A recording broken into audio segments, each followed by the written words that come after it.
Hello, this is the Red Pill Dispensary. So there was breaking news. There was just a quake in Oaxaca, Mexico. Tsunami warning as well for Mexico. Um, let's see. Let me just make sure I'm sharing screen here, cause is that face the right way? Okay. Okay. Let's see.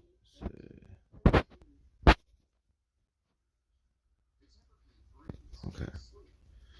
Alright. So let me show you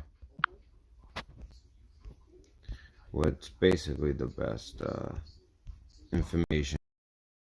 Sorry. I don't really like to go through all my stuff. I had it already. I don't know what's going on. Okay, so. Oh, see, that, if you guys remember, I remember I reported on the last 7.7, which was in Jamaica. I just remember in particular because there was a family friend who asked me, who was like, "Are you sure? Like seriously?" Because they used to watch. I don't know if they still do, but they used to at least watch my show. I think they might, but they would remember that they had a friend there. Okay, so I was just looking at some new Q-list. It just came out. It's a YouTube worth watching and listening. He never does that with YouTube. So it looks like Ukraine. I mean, not Ukraine. It looks like Ukraine. Благодарим за внимание к нашей пресс-конференции и Oh, if you guys haven't seen that, хотим объявить тему пресс-конференции. Тема нашей пресс-конференции – новые подробности в деле о взятке буризмы, а также новые записи разговоров, свидетельствующие о международной коррупции и внешнем управлении Украиной. Что будет обнародовано на пресс-конференции? Первое. Сегодня мы обнародуем документы, открывающие новые подробности в громком деле о взятке Байдена. Let me change the name, because I didn't know. Okay, so I'd be doing that, but you know what? That's actually, if you guys haven't seen that, that was part of what I was gonna show you guys like 2 weeks ago. That was a part of it. Show you all the audio. Anybody who even tries to say anything about Biden being good, play the audio for them. It's like so red pilling. There's different phone calls besides Biden. Also Kerry on the line with the president at the time of Ukraine. Yeah, I have all that stuff. So hold on a second. That's all in my Twitter for one. But all right, first let me for the people. June the 23rd, 2020. Guys, a very quick video. I want it to upload fast. We've had a 7-point quake down around Oaxaca, Mexico, just on shore. But it has rattled the buoys all the way from the Pacific Ocean through the Gulf of Mexico and out above the Dominican Republic, all through that area. And they've been getting rumblings for a couple of days from Kikumjini. But there was a quick movement right there, and it doesn't look that big, but they're predicting up to a 10-foot tsunami along the Mexican coast, and it will it will decay out past that point. It's a 7.4, and it's 12 kilometers southwest of Santa Maria, and it was about 15 miles deep, if I'm not mistaken, 26.3 kilometers or so, and it did issue a tsunami threat. This is, again, near the coast of Oaxaca. They're listing it here as a 7.7, very strong quake. Buildings were shaking, people were talking to relatives on the phone, and their apartments were shaking. The mayor is saying that there's been some structural damage. Says the U.S. Weather Service warned the tsunami could hit Mexico and parts of Honduras, El Salvador, Guatemala. Tsunami weighs 1 to 3 meters. That's 10 to 11 feet on the high end. For Mexico, along Ecuador, is 3 to 1 meters. And then down along Costa Rica, guys, you're at 0.3 meters. Not that big. But you just need to be aware of this. But a 10-foot wave A tsunami is not just one wave, guys. It's a push of water, and we've seen that happen before. I don't know. This is the real BP Earthwatch. I mean, he's huge. He had grown to, like, you know, we're talking, if not a million, just under a million subscribers, maybe 500,000, and they took him down. I mean, he would predict earthquakes, just like Dutch Sense does as well. I haven't seen Dutch Sense, but so just to give you the information that's in the title now, but based on the Q post that literally just came in, I just happened to check it and I was like, oh, if this is what I think it is, I'm gonna have to change the title. You want to make sure that you guys are,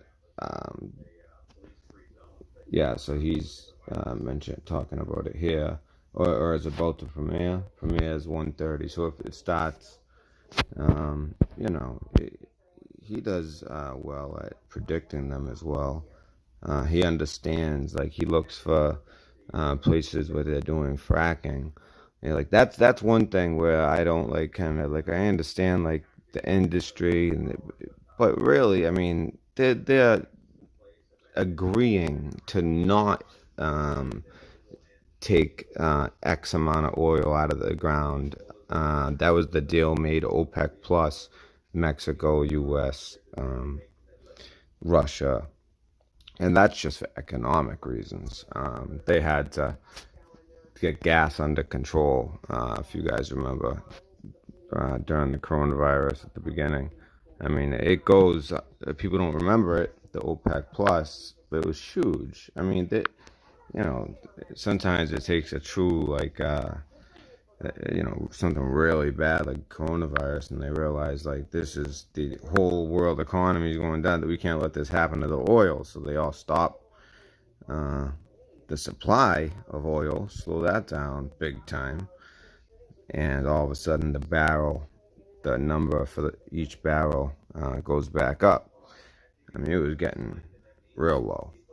That's not good for any. That's not good for any of us. Now, so it was between us, Saudi Arabia, Russia, and Mexico. Really held out, and that got them in the deal. And between that and the U.S. MCA, Mexico has done very well. This president they have, I think he's done very well for them. Speaking of them. So, but anyway, so also a tsunami watch. So let's check this out, guys. First, let me, you know what? I wouldn't. Let me just, I'll just, let me see. Oh, I would have to. Okay, so I can't do.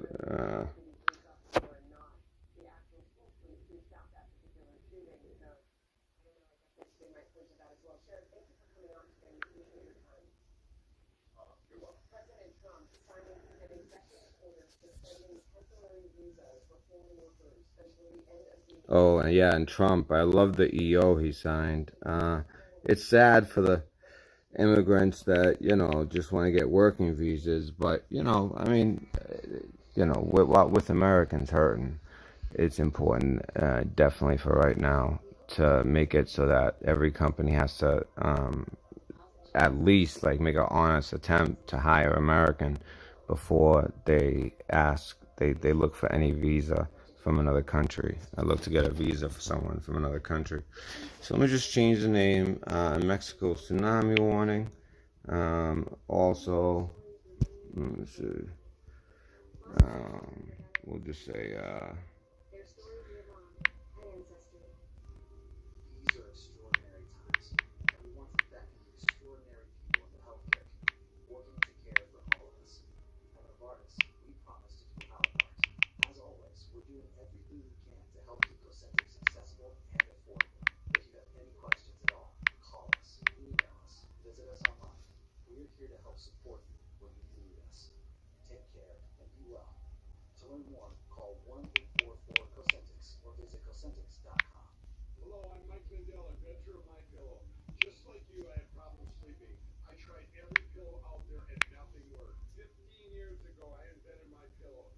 Just 2. So let's see. Try to shorten this real quick. Sorry guys, just let me just real quick.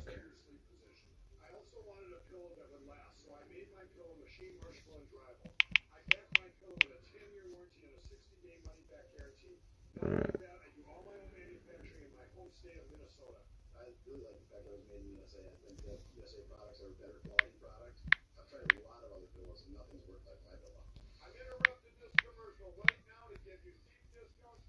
Alright, let's put 17.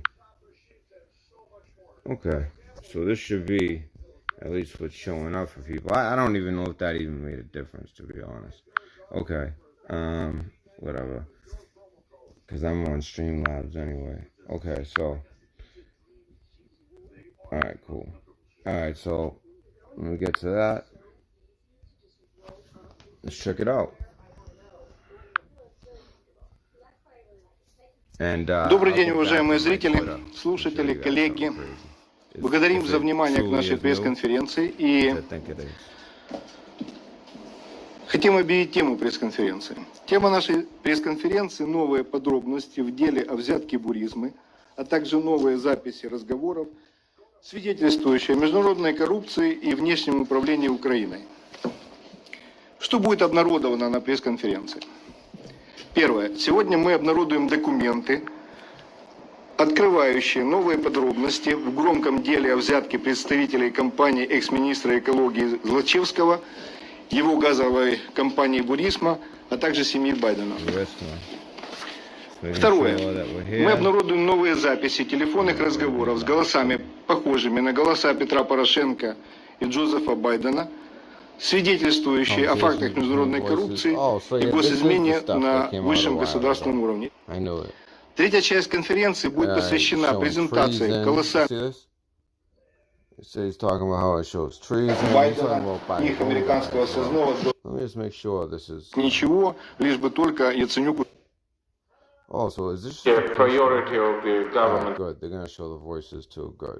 Сергеевичу. Добрый день, уважаемые зрители. 1,5 миллиарда долларов и вплотную подошел к аресту еще 6 миллиардов долларов, украденных ОПГ Януковичей у Украины. Передаю ему слово.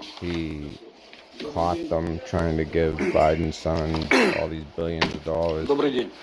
Итак, как известно, дело Злачевского Байдена, которых объединяло незаконное обогащение на украинском газе, уже стало символом международной коррупции. На протяжении 4 лет я возглавлял группу прокуроров, расследующих дело о хищении миллиардов денег украинцев, в том числе упомянутыми лицами. Хочу обратить внимание на важный момент в недавней пресс-конференции директора НАБУ Артема Сытника. Как уже заявил Андрей Деркач, изначально сумма взятки составляла не 6 миллионов, которые выгрузили на стол Сытнику, а 50 миллионов долларов США. Откуда это известно? Как уже известно недавно, во время попытки дачи взятки за закрытие дела по буризме Байдена был задержан такой юрист компании «Буризм» Андрей Кича. Этого Андрея Кичу в 2019 году представители буризма уже делегировали в Генеральную прокуратуру Украины для ведения переговоров с прокурорами с ключевой целью закрыть известное дело уголовное номер 1590 против Злачевского, буризма и окружения Байдена. Буризм и Злачевский, они действовали очень смело в вопросе закрытия уголовных дел по себе. Эту смелость им обеспечивали старшие товарищи в лице Джо Байдена и Петра Алексеевича Порошенко. Тогда следствие в том числе заинтересовали миллионы долларов, которые перечислялись с компании «Буризма» на счета компании «Разымон Ценека Бахай» и выводились с Байденом как оплата за конституционные услуги. Вот эти проводки. Всего, по нашим данным, семья Байденов получила более 3 миллионов долларов США. Конкретно 3 миллиона 400 тысяч долларов США. Понятно, что под консультационными услугами подразумевалась политическая защита буризмы и Злачевского со стороны на тот момент вице-президента США Джозефа Байдена. Как Байден защищал буризм и свои личные интересы, уже известно. Это давление на президента Порошенко, последующая отставка генерального прокурора Шокина, который занимался тоже этим делом. Но вернемся к теме взятки. В 2019 году бегунок от буризма Андрей Кича уже имел контакты в ГПУ, активно пытался закрыть производство против буризма и Байдена. У меня в руках копия рапорта прокурора из моей группы, которая расследовала дело буризма. В рапорте говорится о том, что заместитель генерального прокурора Украины Евгений Енин давил на прокурора моей группы, стараясь решить вопросы Злочевского и Буризмы. Как следует из рапорта. Этот рапорт есть в материалах дела 1590, который находится в НАБУ, то есть они его видят уже почти год. Значить, як слідує із рапорта, прокурор повідомляє про те, що після розміщення на сайті Генеральної прокуратури України повістки про виклик Злочевського на 23 січня 2019 року для участі у слідчих та процесуальних діях у період з 21 січня по 26 лютого заступник Генерального прокурора Єнін у присутності фігуранта розслідування Кічі Андрія системно схиляв прокурора скасувати рішення про проведення такого допиту або допитати замість Злочевського в якості свідка Кічу, надавши йому перелік питань для підготовки відповідей, а також вжити заходів до зняття з сайту Генеральної прокуратури України повістки про виклик Злочевського. Like, I even felt bad for her. She reminds you of grandma. She has like that look, the glasses, the short hair. She still has like a beehive bun almost in a way. Remember? Then she came off very professional. She came off credible. But you know, we're talking ambassador / CIA type. Like, this is like the, you know, when you see like a deep state operative, or at least the political, to a point. I mean, you wouldn't see them otherwise unless there's, you know, usually that's bad news. A good operative does their thing, and it's very important, and it's putting pressure, and people that usually the president at the time trusts. Well, you know, Obama and Biden trusted her because she would, you know, she could cover up corruption and be okay with the corruption. And she just came off as so credible.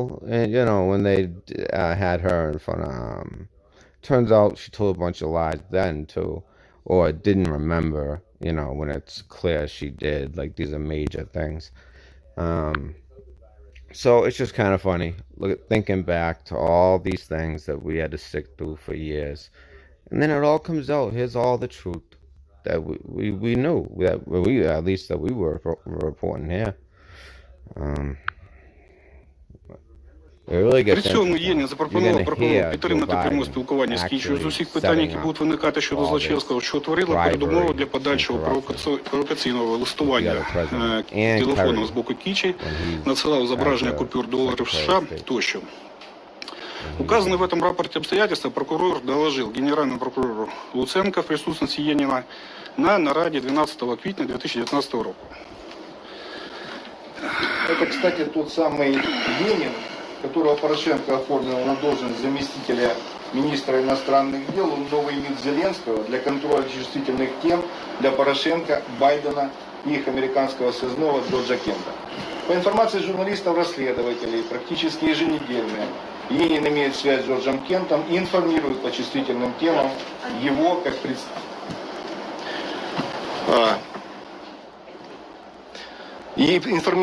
как представителя Байдена по всем волнующим и сложным темам для Порошенко и Байдена. Еще раз хотел бы подчеркнуть, это тот самый Енин, которого Порошенко назначил в новый МИД Зеленского заместителем министра для контроля чувствительных тем. Кроме этого, в августе 2019 года мне поступила информация о том, что Злочевский выделил $50 миллионов для закрытия уголовных дел, связанных с деятельностью компании «Буризма». Я подготовил соответствующий рапорт, доложил генеральному прокурору необходимости документировать попытку дать эту взятку. Вот этот рапорт. Цитирую. 28 березня 2019 року мною оголошено Злочевському про підозру у вчиненні злочинів, передбачених частиною 3 статті 209 Кримінального кодексу України, за фактом сприяння злочинної організації та вчинної легалізації відмивання грошових коштів в сумі понад $36 мільйонів США, одержаних злочинним шляхом при здійсненні операцій купівлі-продажу Херсонської нафтоперевалки, а також при здійсненні фінансових операцій з використанням компаній Burisma Holding Limited, Verelogic Technology, Digitech Organization та інших. Окрім вищевказаних спроб Злочевського і Кіча вплинути на хід розслідування кримінальних проваджень за їх участі, сьогодні до мене надійшла інформація про виділення Злочевським грошових коштів в сумі $50 мільйонів США для підкупу керівництва Генеральної прокуратури України та процесуальних керівників у кримінальному провадженні 1590 з метою закриття провадження відносно Злочевського за підозрою у легалізації грошових коштів з використанням вищевказаних компаній. З метою дотримання вимог кримінально-процесуального законодавства та антикорупційного законодавства України вважаю за необхідно виконати наступні першочергові дії. Зокрема, з метою фіксації дій Злочевського та підшуканих ним осіб для надання представникам ДПУ неправомірної вигоди в розмірі $50 мільйонів США направити лист до Служби безпеки України про заведення відповідної оперативно-розшукової справи та підготовки легендованого підприємства для участі в процесі передачі одержання неправомірної вигоди в будь-якій матеріальній формі, грошові кошти, акції, інші активи тощо. Конференции, в том числе подтверждающая факты внешнего управления Украиной, а также факты международной коррупции, посвящена новым записям разговоров между людьми, чьи голоса похожи на голоса Байдена и Порошенко. Итак, нам уже известно по истории с Бурисмой, что Байдена плотно интересовал энергетический сектор Украины, а именно ее недра, прежде всего газ. Как мы дальше узнаем из разговоров, Байдену напрямую подчинялся глава нефтегаза Андрей Коболев. Андрей Коболев известен всей Украине как чиновник-рекордсмен по своим зарплатам и премиям и одновременно отжиманием последних копеек у граждан Украины с помощью тарифов на газ. Вот только некоторые факты, после которых в любом другом демократическом государстве государственный чиновник... President Poroshenko. Hey, Petro. I do. You had a good week. And hey, by the way, look, the other thing, I'm getting this from Amos again. The improvement in Naftagaz's operations and profitability are a big part of your success story in economic reforms. And my team is working very closely with Naftagaz leadership and considers the team to be tenacious reformers and talented managers. And we hope the current leadership stays in place. I talked to you about that before. I know that it is not something. Let me just check on you guys to make sure everything's 5x5 with you guys.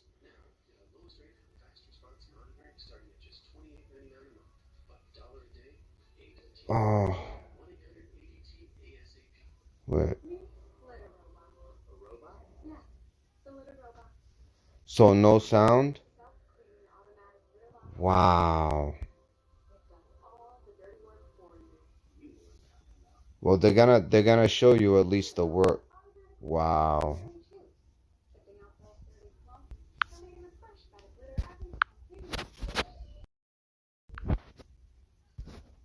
There should be sound. Oh, you can hear me? Oh, okay. Okay. Okay, so that means you guys can hear? Okay. I'm just making sure. It looked like there was no sound. It said no sound before. Something that the Prime Minister is happy about, but I really think it's I follow the judgment of my team here. I don't know. I know everything else we're talking about intimately. I don't know this intimately, but I really would, with all the other things you're doing, have your team keep an eye on that, okay? I promise. And I don't have any information about the intention of the Prime Minister. You did. I'm just raising it with you. Okay. Because that's what I just heard this morning before as I was preparing to make the call. That's the only reason I raised it. I invite Kobolev as the Chief Executive Officer of Naftagaz and speak with him directly what is the peculiarity, because all right. I'm making an investigation. I am here. I'm looking forward to seeing you in January. Plus, I'm looking forward to talking to you a number of times between now and then. Again, congratulations. And also, listening to these phone calls, Biden's never been quite, sharp, let's just say, ever. Even I seen an interview with him when he was 29. He was an idiot. He was relatable, if anything, and kind of like how almost revered because he was dumb, basically. But at the same time, I think that he's really overplaying it, because either he's truly it's Alzheimer's, and that's such a messed up thing to say, unless, you're talking about somebody who faces big time crimes of bribes all the way up to treason. So, yeah, this is not just, as a vice president. That's big time.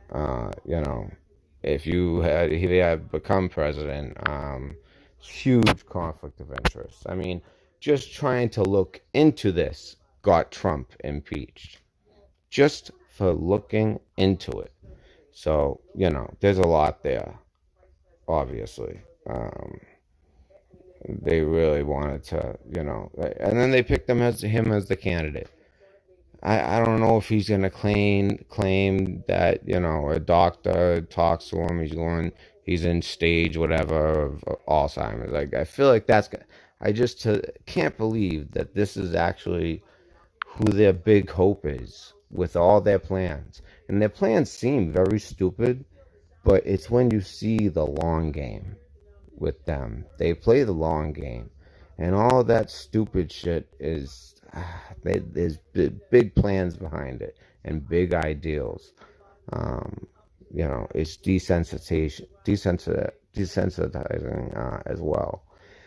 I hope you guys can hear this phone call, so just please let me know if you can or cannot. This is finally beginning to get some movement. Преданные реформаторы, талантливые менеджеры. Надеюсь, они останутся на своих должностях, указывает сюзерен своему вассалу. Байден не даст обидеть Коболева. А знаете почему? Потому что на кону стоят миллионы средств, полученные от псевдоевропейского газа, на самом деле реверса русского газа. Цена интереса составляет 50 евро на каждые 1000 кубов. То есть речь идет о коррупционном налоге на каждого гражданина Украины. When I tell you guys about the 90-year-old who beat coronavirus, he seems unhealthy, but it's because of his Alzheimer's. And he's been in a nursing home for about, almost 2 years now. And it's sad, because he didn't get visited as much as he should. And then, all of a sudden, when they started worrying about him, then they had the rule strictly enforced here in Massachusetts that you can't visit them. But all of a sudden he got the coronavirus, and they were able to visit him, go outside with them. So that showed us, that he had it for longer. It's like they were worried he was going to die and didn't want to stress Amanda out. I truly believe that. They didn't want to stress her out. But anyway, I bring that up because, it's something that, is near and dear to me. And you don't want to ever, accuse, if it might be true. But I'm just saying, if that's what ends up, I just can't believe they're running with him. I mean, putting all the, if that's the real plan, and you think it would be, I mean, what a crazy psyop. Imagine all these, going after Trump, so really just to make you think that they're going against him and they get people behind him. That would be a something that artificial intelligence would come up with, but I don't think that's the case. It's too, I like to think I couldn't be bullshitted like that. Anyways, all right, so let's see. There's many other phone calls, so if they're not going to show it, I will. I just want to make sure that... Через повышение тарифов на газ от нефтегаза. Таким образом, команда так называемых реформаторов с нефтегазила, только по самым скромным расчетам специалистов, жаловался на Порошенко. Цитата. Узнал... I just don't know if it bothers you guys reading having to read the captions. I mean, I already hate how long my videos get anyways, but I'm just trying to show this. And also, by the way, I broke all the code for the 20th, so we'll go over all the code from when we broke it that day. We had broken the whole 17th. right before the 17th and the whole 17th, or was it the 20th live? And then, I broke the 21st is what I meant to say. And then 22nd, that was my birthday. There really wasn't much there, but I haven't even attempted it. I broke the 21st pretty quickly, but it seems like Q, they wait until the last post of the day, and that's how you can tell it is. And it doesn't line up the way it should. There's like something new that he's adding like each time, and it makes it really interesting. And I'm trying to find like the correlation day to day, because I know like once a day ends, like, you know, that next day is just a clean slate, you know, and you start again. And, you know, I'm keeping track. I'm just not seeing the same patterns you would think, like, you know, if there's a bigger message when you put it all together day to day. I'm not seeing that. It just seems like they, you know, you can connect these posts in so many different ways through mathematics, before you even read what's in them. It's amazing. So anyways, I didn't know what you guys wanted to do. On Twitter, I have all of these calls, but let's play a little bit of it at least, just to give people an idea of what they are exactly accusing him of. So you know what? In order to do that, I'm gonna go right to the end here, and you know, this guy will also obviously like sum it up.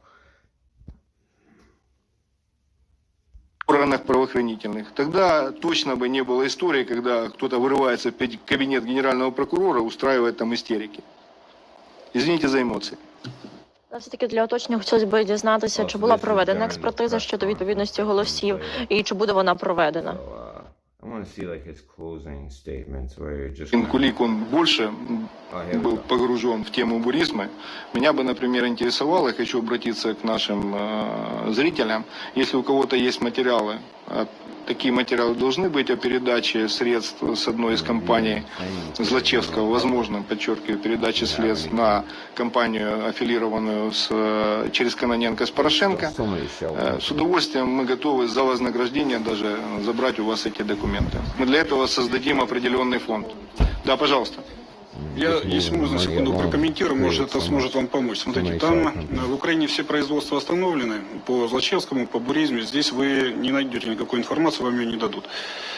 Но Соединенные Штаты Америки с Министерством финансов Соединенных Штатов Америки с 2014-2015 год они ввели персональные санкции в отношении Януковича и его ближайшего окружения. Туда попали Арбузов, Порченко, там. Вот, поэтому Злачевский там должен быть, и они были обязаны провести свое расследование. Уже, конечно, уже должны были зафиксировать все, ну, во-первых, привязку Злачевского к Януковичу, во-вторых, привязку Злачевского к отмыванию денег и компании буризма. Другое дело, почему они не дают официальный ход этим расследованиям. They say they call him America's man, but I like him. He seems like he lost a step, but he hasn't. He's very, very sharp, which is why they let him have so much latitude on this Ukraine thing. I mean, he really got to the bottom of it. He knows how to do things like that. I mean, he cleaned up New York City. I don't like some of the tactics they used, in the bad neighborhoods. But the thing is, in the big picture, they do work, those tactics. The stop and frisk and things like that. Well, I do support that to a point. I just kind of think it also creates, there's a good reason for it, yet, it just, things get blown out of proportion sometimes, and people do a lot of time and it just makes them worse. So that's what I don't like. I'm not like cheering when people go to jail for stupid stuff. But, a lot of times it's guns and, violent stuff. Sometimes the guys just have a gun because, honestly, in these hoods, that's how it is. They have to protect themselves. It's just a totally different world for them. Especially you grow up, you get involved with gangs, and, it's just a different world for them. So, you walk their shoes before you judge them. But regardless, it gets to a point where they're shooting, and they, once they kind of get that first kill, I think they, you know, are willing to do more. Once they're forced into a situation and kill someone, I think it changes the mind. It has to. Anyways, okay, so I want to actually just show you guys this without, you know what? Actually, this will have them in order at least. The way I have it isn't them in order, like chronological order, whereas we can do that this way. А у Гройсмана не хватило смелости уволить зажравшегося чиновника. Ответ простой. Байден открыто шантажировал Порошенко уже пресловутым миллиардом кредитной гарантии. Предлагаю послушать. President Poroshenko. Hey, Petro. Hi, Joe. You had a good week. Oh, it's the same one. All right, sorry about that. And hey, by the way, look, the other thing, I'm getting this from Almost again. The improvement in Naftagaz's operations and profitability are a big part of your success story in economic reforms. And you see, and then they almost kind of like talk about things, and like sometimes like you know, especially if a certain rapport has already been made, a compliment about something like with the mafia, you know, they like compliment something, but it really means take care of it, you know. You know, you see a little bit of that too. But they talk pretty openly. It's supposed to be a secure line. Only problem is, you know, when you don't expect Hillary to lose, and, you know, they figured they had it in the bag. They didn't see. They were a little bit worried about Cruz, it seems, because they also had the Pfizers on Cruz, 1 on Cruz, and 4 on Trump. They had 1 on Cruz before they realized Trump was going to take it, was going to win. Introducing President Poroshenko. hey, Petro, how are you? It's Joe. Congratulations. Very well indeed, Joe.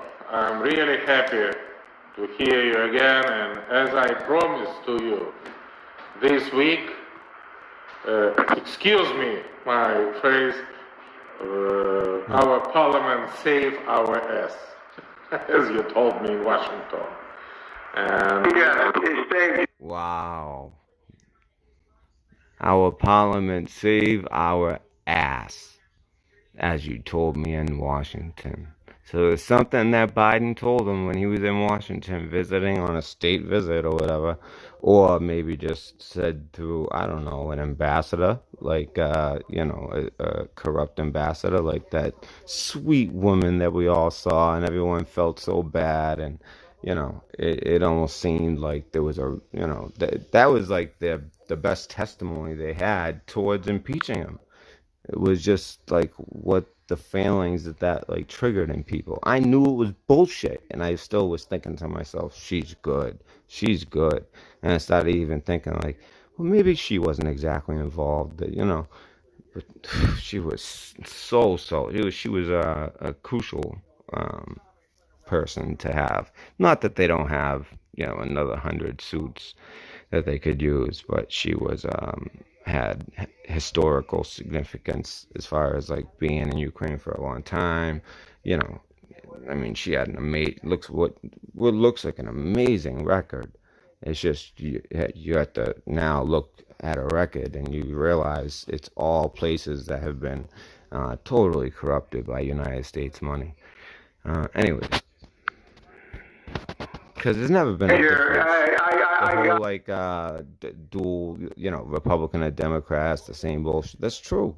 There's a lot of truth to that, and has been for a long time. I would say since Reagan, he was one that was that you know they shot him.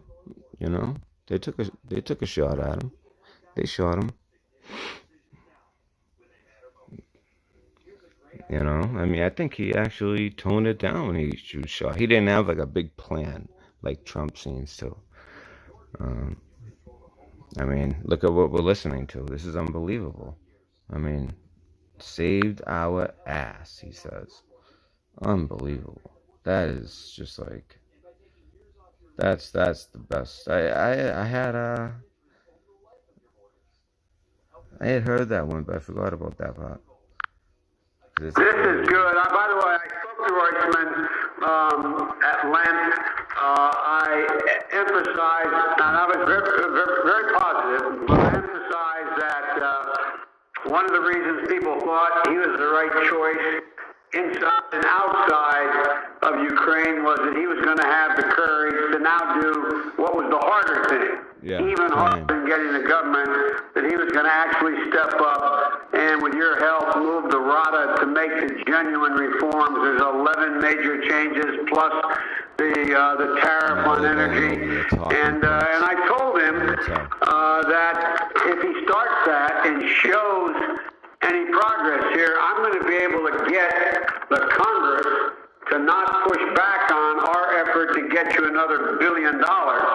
And we could do something with you or with him or however that we would, once that process starts, maybe do a signing ceremony like you and I talked about, okay.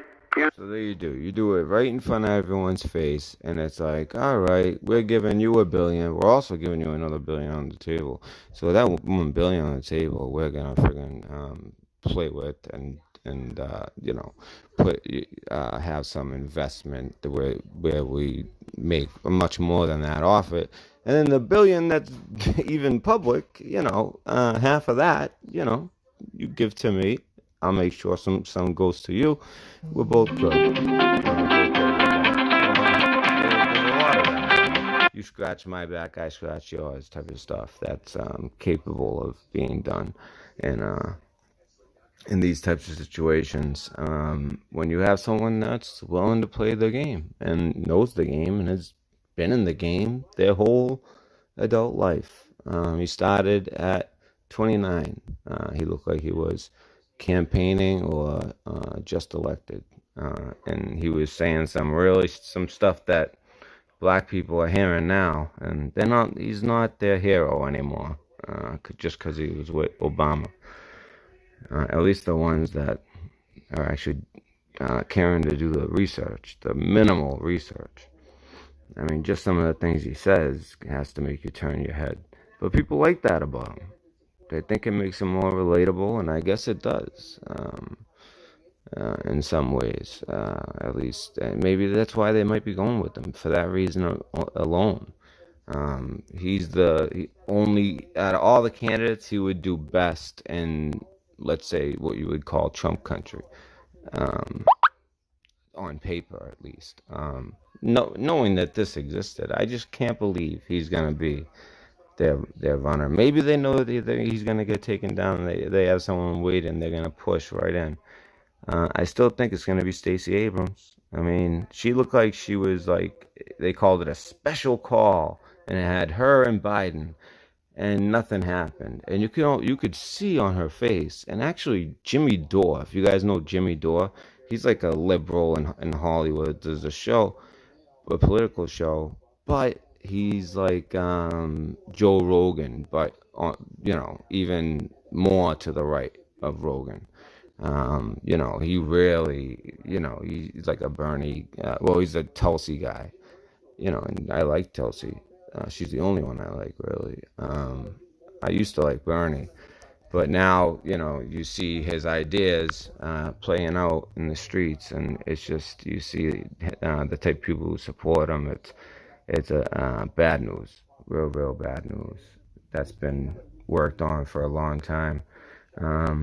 I think his views just happen to fall in line with that group that's been being worked on for a long time.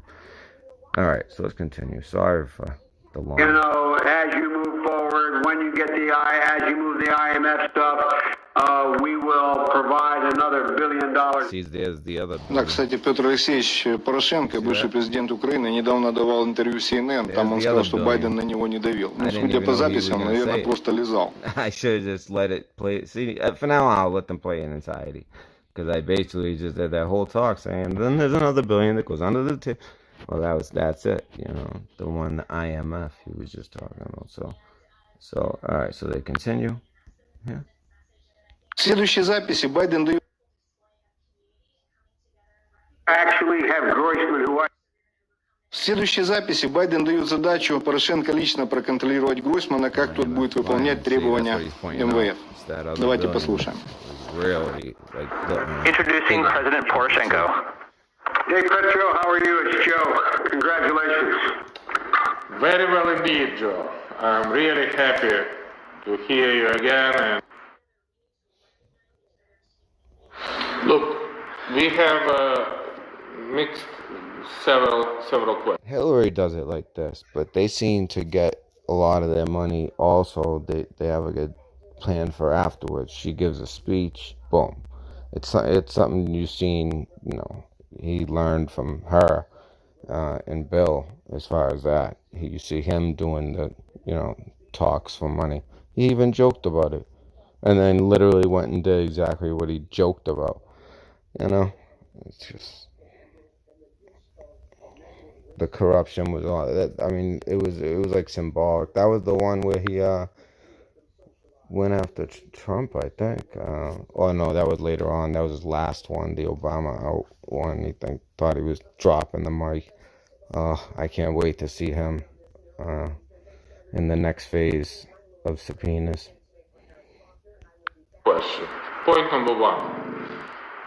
Because we have a new government, because we have a new prime minister, and because we created as exactly as I promised, and because I have your word that we need just two things for the government, prime minister, and the PGO, prosecutor general, we need to sign the loan guarantee. Official ceremony, maybe during the visit of the Secretary Kerry, maybe any other. Which makes sense why there's ends up being conversations with Kerry as well. This is about the formal procedure, but that would be the very strong form of support of Ukraine in this very difficult time. I understand. It's not going to work unless you actually have Groisman, who I spoke to, said he's prepared to move forward in the RADA with moving on the IMF conditions. Just be in the process of doing that.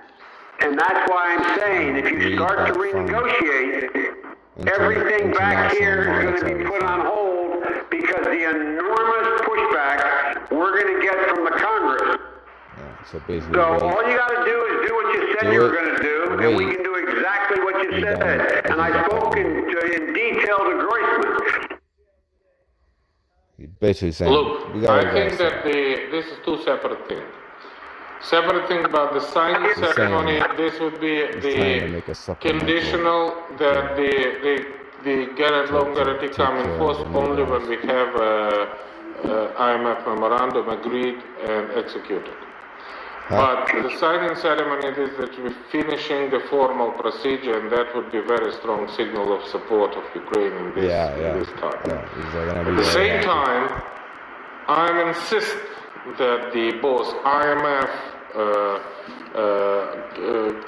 precondition should be on the top immediate priority of the government activity as a very first step.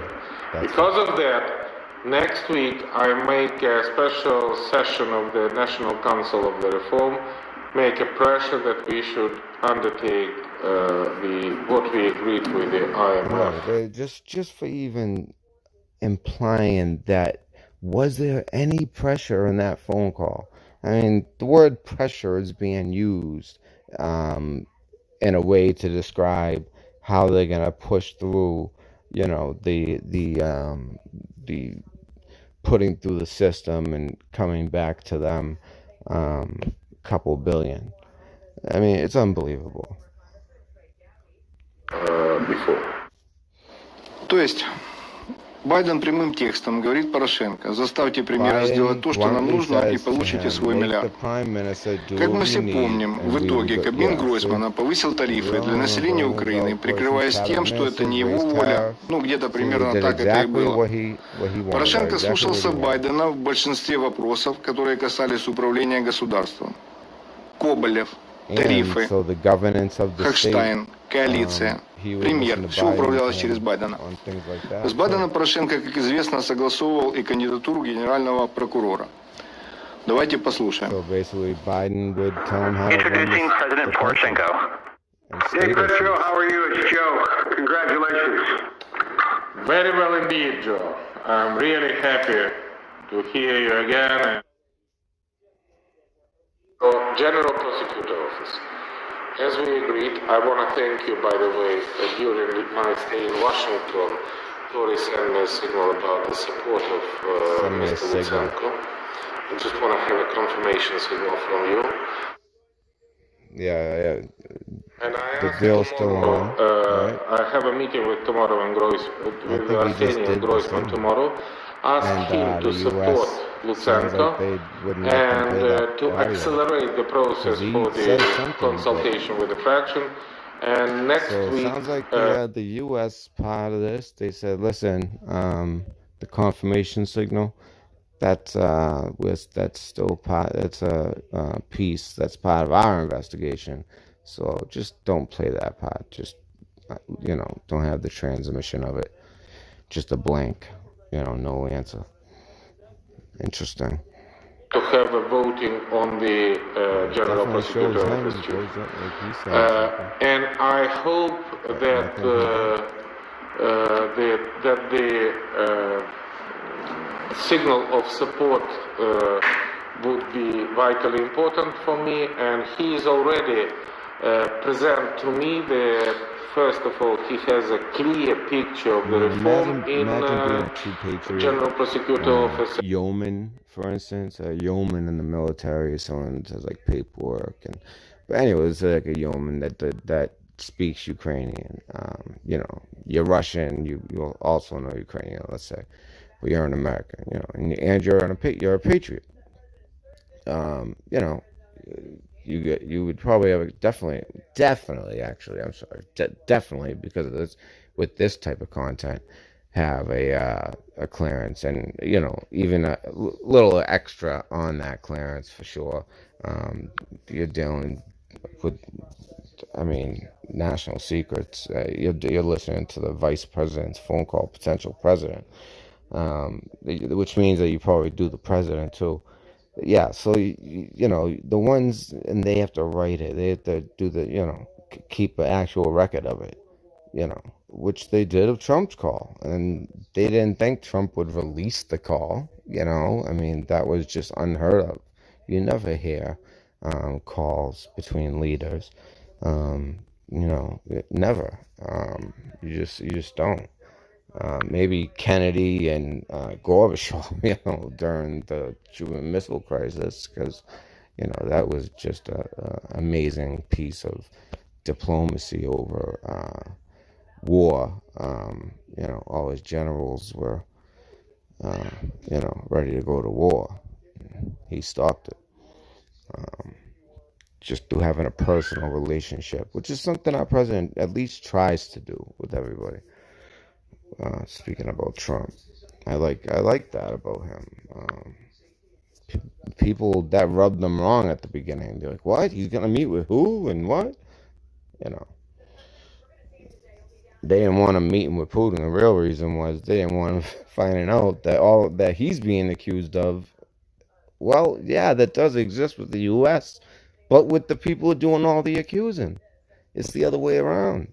It's uranium one. It's all that. Selling uranium, and the refresh card, click that lame click the big red button BS.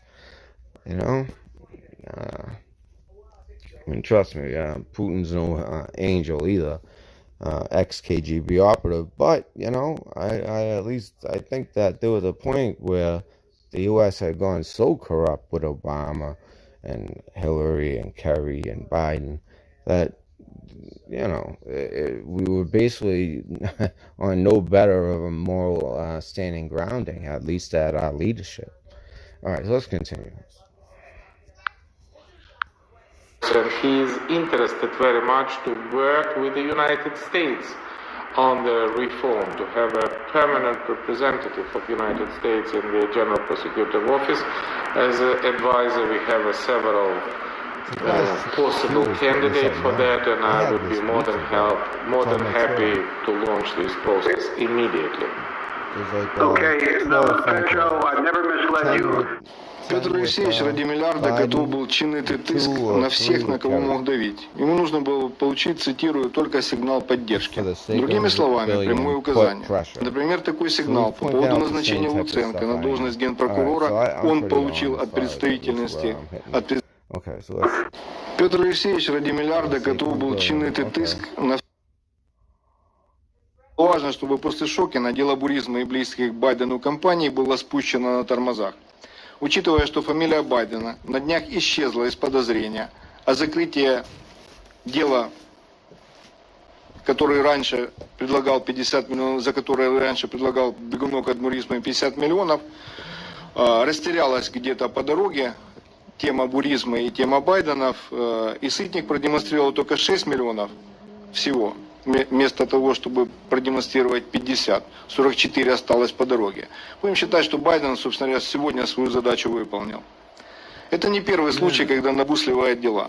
Например, в ноябре мы провели пресс-конференцию по газовым махинациям и разворовыванию 1,5 миллиарда денег украинцев. По факту пресс-конференции СБУ зарегистрировала силовым путем эти уголовные производства были забраны и переданы на НАБУ. Видимо, для препарирования. Не удивимся, если вскоре выяснится, что в этих делах нет ни Коболя, ни He is going a little bit out from the cooperative line he demonstrated before. This is appeared with the position that his people start to attacking my national bank governor, who is extremely good and extremely tough on the process of private bank. She is in my personal protection, but I think that I try to rise up the coordination on that, and we should be decisive enough to finish the process of the restructuring and nationalization of the private bank. Make sure Mom is up and say, wake up. And last things, I want to thank you, especially your guys with the CIA, for the extremely important cooperation with my intelligence guy of Kondratyuk and the new chief of my intelligence, for the counteracting the Russian scenarios using the former member of parliament Anishchenko, who is giving the Russian passport, and in the very next day want to make a first best scenario for the destabilization political situation in Ukraine. We are in extremely good cooperation, and I want to thank you for that. This is the fact and very positive. Well, good. Look, we have our intelligence guys tell me we have a good relationship with your folks, your intelligence service chiefs. I hope we continue these strong ties. Well, look, I'll let you know after I speak to our city how that meeting went, okay? Absolutely. В этом разговоре есть одна интересная деталь. Такой персонаж, как Александр Онищенко, партнер Порошенко по подкупу депутатов парламента и работе на газовом рынке, который представлял прямую угрозу для самого Порошенко. В частности, как известно из открытых источников, Онищенко располагал записями его личных разговоров с Порошенко. Угрозы со стороны Онищенко Порошенко также обсуждал с Байденом. Вызывающим фактом является незаконное использование президентом Порошенко спецслужб иностранных государств для оказания давления на своего бывшего подельника и гражданина Украины. Также интересны с правовой точки зрения основания привлечения спецслужбы вице-президентом США для решения личных вопросов президента Украины. Такой себе международный коррупционный кооператив с элементами государственной незаконной силовой поддержки. Давайте послушаем.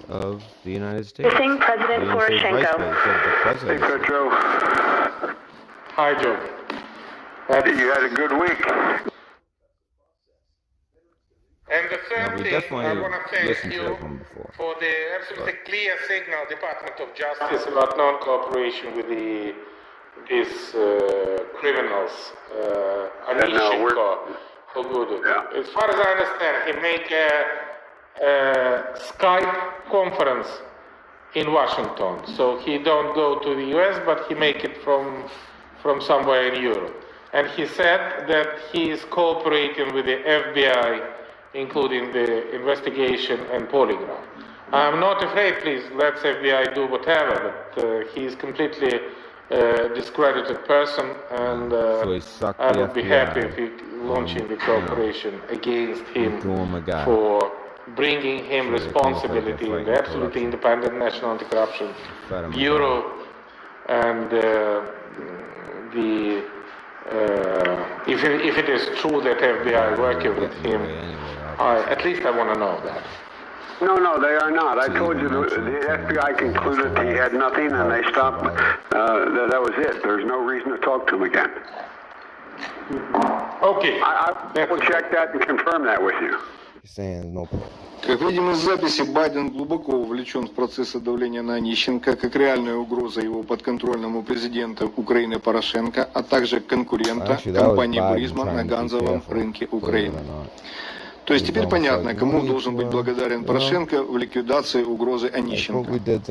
Однако, если с Онищенко была консолидированная позиция по его уничтожению как бизнесмена и политика на территории Украины и за рубежом, то в случае с Арсением Яценюком, который, как нам уже известно, был больше чеком Байдена, чем независимого президента Порошенко, Порошенко давал в этом случае любые гарантии, что ему не будет ничего, лишь бы только Яценюк ушел с поста премьер-министра. Это еще один пример двойных стандартов высших должностных лиц. Давайте послушаем. Introducing President Poroshenko. Mr. President, my friend, I'm not going to ask how you are, but I hope you're well. I'm always feeling well, Mr. Vice President, when I'm speaking with you, my dear friend. I'm not going to ask you. Let me ask you another question.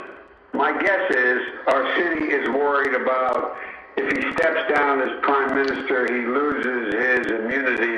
He's not a member of Congress. Is he worried about being prosecuted himself? Yeah. I can give any of my personal guarantee, including the new prosecutor, that we have nothing, and we're defending him because he is a political figure. He's quite young, he has only 42, and we are ready to develop the scenario of his resignation, which gives him a positive acceptance, and I'm sure he has a great political future as my partner. I am ready to give any of guarantee of any anti-prosecution and security. Until now, I don't have any. We do not talking about this Martynenko and others, because unfortunately the National Anti-Corruption. I understand. But for him personally, that would be my full guarantee to you, to anybody, that we do not allow anybody to create him a risk. Продолжение еще одна позорная ситуация для независимого государства, когда вице-президент США спрашивает у президента Украины, какие задачи необходимо поставить премьер-министру Украины. То есть президент Украины общается со своим премьер-министром через вице-президента Соединенных Штатов. Давайте еще послушаем один трек. Introducing Ukrainian President Poroshenko. Mr. President Joe Biden, how are you? As usual, very well indeed when I hear your voice. And that's a pleasure to hear you again. And thank you for having promptly accepted my call. Looking at the timeline. Your time one. I told you I would call Arseny. I called him. He said he was coming to Washington to meet in person. I'm going to be seeing him, I believe it's tomorrow. Beyond making a case to him that he should back the pussy tape, but I think the emails are out, so maybe they're a little bit spooked at this point, but still confident. They didn't think she would lose. I mean, no one did. The only one I heard say it was that lefty, fat, retarded, made it. I mean, the video he made, like, I used to, like, believe him when he made that video on 9/11 and Bush not being up for it. Michael Moore, oh man, I've realized what he's all about. But at least he does at least call it like it is. I mean, what really bothers me on the other side, I don't like him, don't get me wrong, but at least he kind of says it how it is and wears his heart on his sleeve and at least lets you know of his purposes.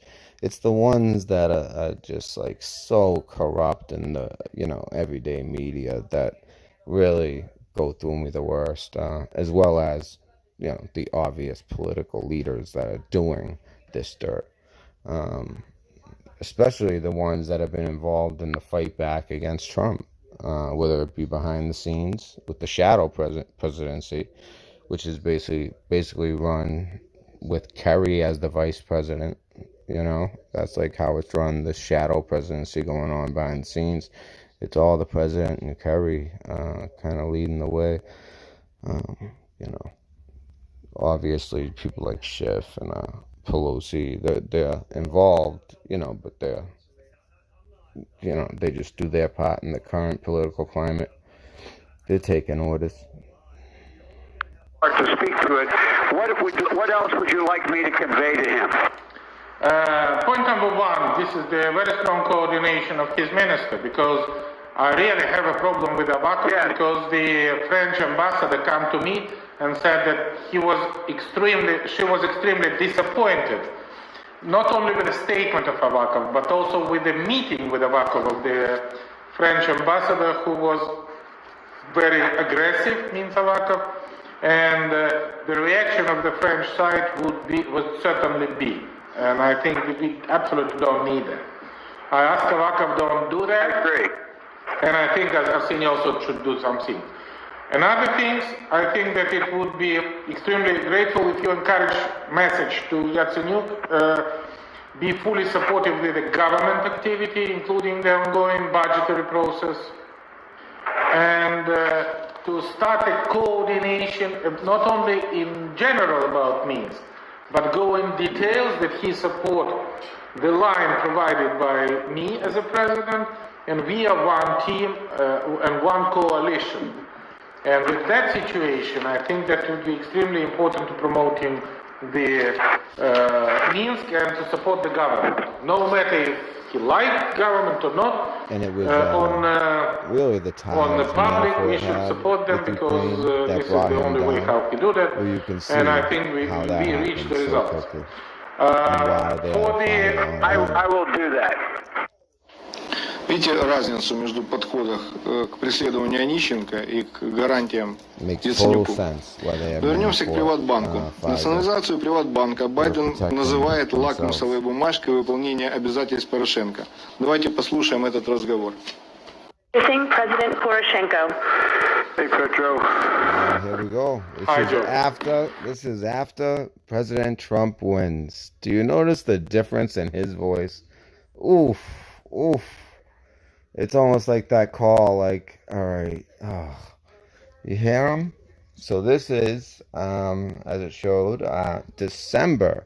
So this is fresh. This has just happened. We're only a month away from after the president gets elected.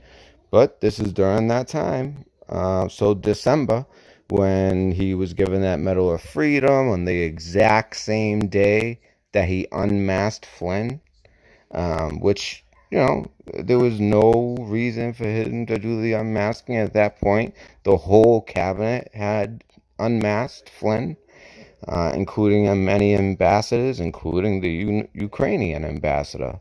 So this president would have known about all of that as well, or at least had an idea. You know, they had some insurance policies they were setting up for Trump. So yeah, I mean, this is after. Listen to the difference in his voice. Oh, I love it. I love it. It reminds me of those days. I used to watch those compilations of their freakouts after the night when he lost. Oh, those are still gold. Банку. Национализацию Приватбанка Байден называет лакмусовой бумажкой выполнения обязательств Порошенко. Давайте послушаем этот разговор. President Poroshenko. Hey, Petro. Hi, Joe. You had a good week.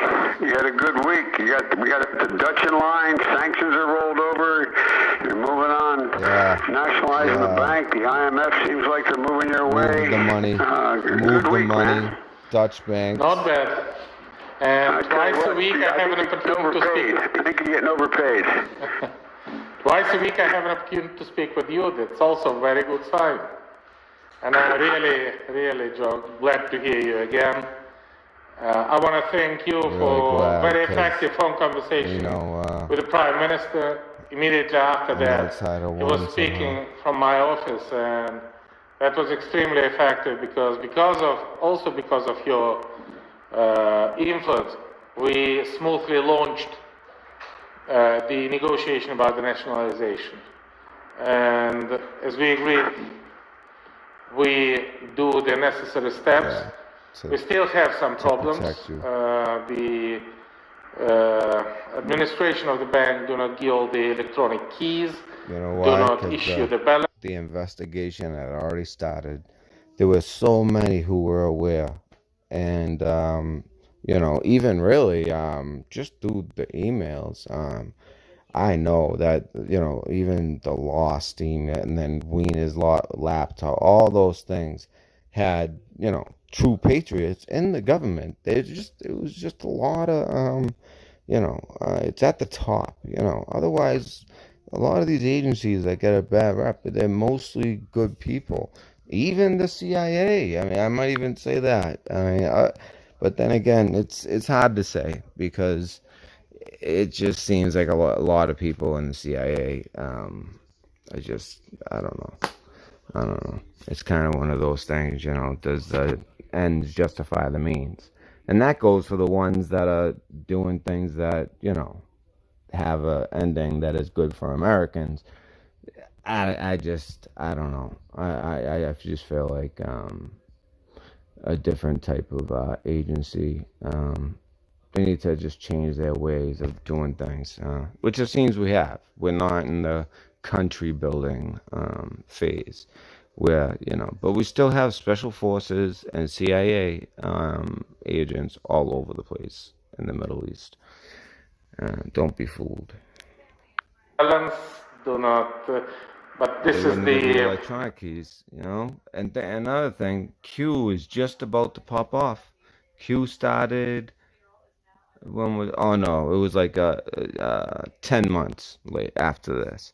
But this was some of the foundation of Q, the intelligence collecting, where you've already won the game before you started. They had it all. You know, through the NSA servers, they had all the stuff, everything that was supposed to have been deleted. You know, once you have when you have the ultimate, you know, intel that will lead to their downfall, it just has to be done in a way that it gains American support and doesn't get killed because you lose the Senate. That's why the Senate's always been so important, because they're the ones who, you know, will elect or, you know, take out somebody. And also, as we saw, we would have saw the president get, if we had not won the Senate, we would have seen the president be impeached. Except he would have been impeached for something stupid, and that something like this would never happen, where the public sees this stuff, and he'd get, you know, just for looking in, just for suggesting to look into this. They were saying he overreached his bounds by looking into this corruption. That's what he was being impeached for. What we're listening to, this corruption, this disgusting corruption that's been a part of our government for so long, for just the suggestion of let's look into it, and even sending his own personal lawyer to do so. That was why he was being impeached. And if we didn't have the Senate, they would have impeached him the whole way. You know? That just sounds crazy, but that's how it is. And it was just a couple of votes off. Put it this way, if DC had 2 senators like they're trying to do, that could have been flipped, you know? They could have flipped one, you know what I mean? I think they knew they weren't going to get it, so, you know, they didn't waste the political ammo trying to flip one that maybe could have been flipped. But that would have done it. That would have done it. Two more in DC would be the difference. And imagine that.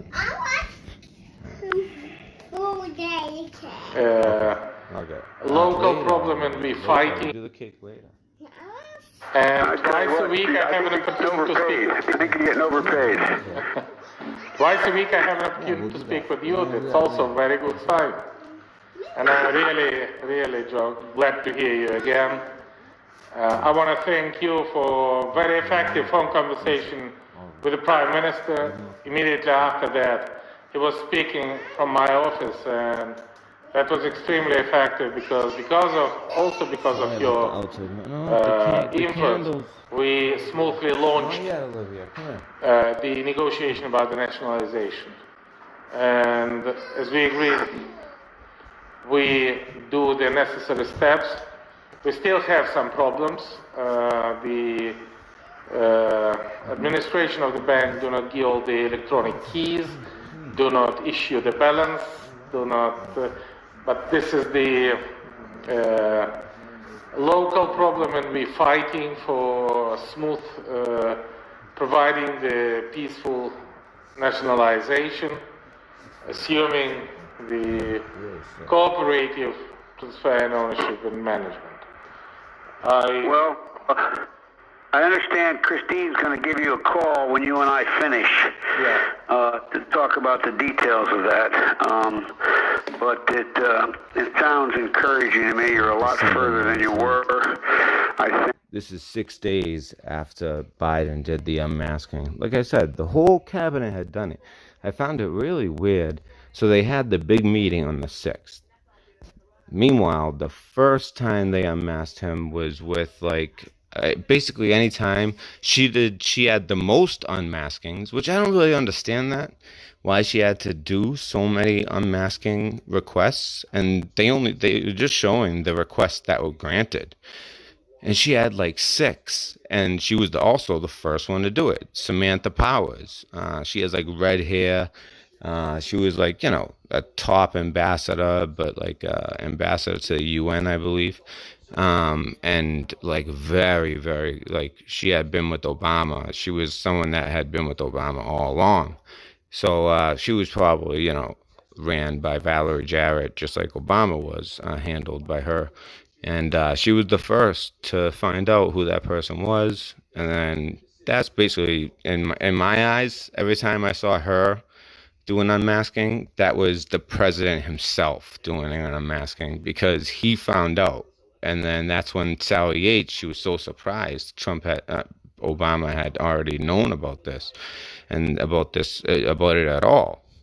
But that's because of that unmasking by Samantha Powers, someone who could do it, in her position, but it was, just to find out for Obama. And then they did so many after that, confirming it. And I don't know why so many. There's got to be a good reason. Someone might know and can put it in the comments.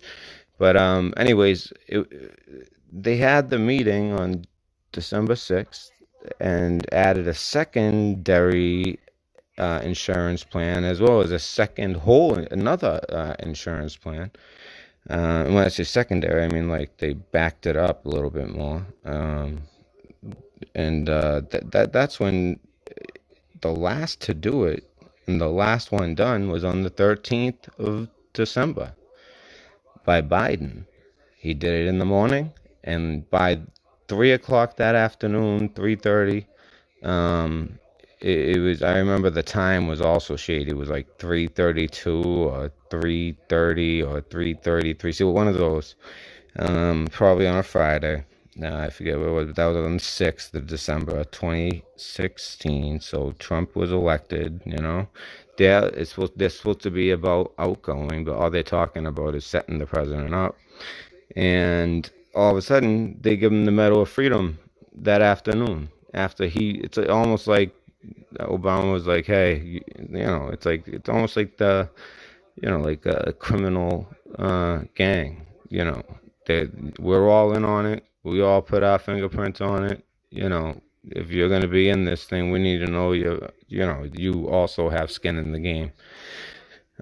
Despite having more than skin in the game. I mean, listen to this. So it sounds like Biden reluctantly maybe did it, and was rewarded for it, because he was doing it, with this corruption in Ukraine, and them understanding that this could be uncovered pretty easy if the presidency was to, I don't know, change in Ukraine, which Trump helped happen. with the help of Russia, I believe. They wanted to get, Russia, anything that causes trouble in America, Russia likes. But at the same time, they don't want to see, at that time, I didn't think they realized how effective Trump would be. I think if they could go back, they wouldn't have helped make sure this happens. Anyway, so I'm just saying, this is 6 days after that. Assuming the budget goes through, I think the loan will be there shortly thereafter, the next tranche. At least that's my expectation.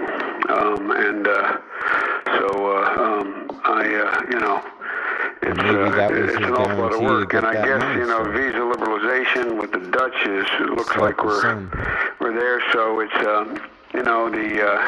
as long as I saw positive and statements in the EBRD and the IMF, and I will issue a statement immediately upon us finishing our phone call it's my view that there's an amicable nationalization. It's been a great outcome. We're hoping for the best, hope you can continue to take prudent steps for any hostile actions. I think it's going to be hostile actions, meaning the incoming president looking into this. Make sure you don't let that, you stop that, have people in place where, they can kind of hide the actual record. Important as you continue to follow the advice of the IMF as you have in EBRD and your own instincts. And even how you implement this nationalization is going to be seen by the international community as a key test for your commitment to fighting corruption. It really means and on that score, by the way, I'm getting from Amos, our energy guy, that I understand that you're, I don't know anything about this in any detail except that great faith in Amos Hochstein, who you've been dealing with on energy, is that there's talk about, going after the chairman of Naftogaz again. That's going to be viewed in Europe as a problem. I hope you can, tell the Prime Minister to slow down on that, because what you don't need is a little thing now just being used as an excuse. But at any rate, I just think you've done a hell of a job so far. Further. Thank you, Joe. Thank you. That's absolutely true that we launching today the massive communication campaign, including the National Security and Defense Council meeting, my personal statement, including the social media, Prime Minister's statement, both Minister of Finance and Governor's National Bank statement. I just now finished a non-public meeting with the main chief executive officer of all the national TV media they have to play ball for coordination the messages for keeping the situation calm. And I think that I try to do my best. Yeah, but that's what Epstein have no money to do it tough things with that situation. That's why we got to get you the money. Я прошу обратить внимание на дату этого разговора. Президент Трамп является избранным президентом, а члены кооператива продолжают обсуждать вопросы, связанные со своей политико-бизнесовой деятельностью. Нет денег для реализации радикальных сценариев, жалуется Порошенко. Не беда, отвечает Байден. Мы вам деньги дадим. Кстати, обратите внимание, ни Байдена, ни Порошенко не смущает заявление Петра Алексеевича о том, что он вызывает на ковер руководителей украинских телеканалов, чтобы сказать... Я дал комментарий на вопросы Вашингтон-Пост на... Okay, so quick, we go into Twitter. I have this, I'll show you how far back. And you know what? This is basically a lot of the stuff that I wanted to show. Not all of it, but a lot of it is in my Twitter anyways. I mean, I should do a show if I'm going through my Twitter. It's like... Oh, so this is that. If you guys didn't see what I was sharing, by the way, on community posts, and you had seen the last video, it was just a lot to do about that. It was all about the last speech given by the president in Oklahoma. And by the way, what's going on today? You know what, guys? Let's go to the president. He's speaking right now. Let's go to him.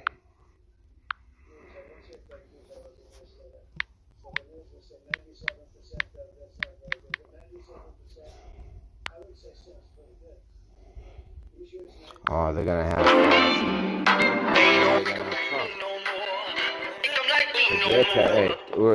the same players we talk about, or at least Redfield and Fauci, and then of course the FDA. He's more a Trump guy. All right, so let's see. We want to also that the guy who was killed with the taser.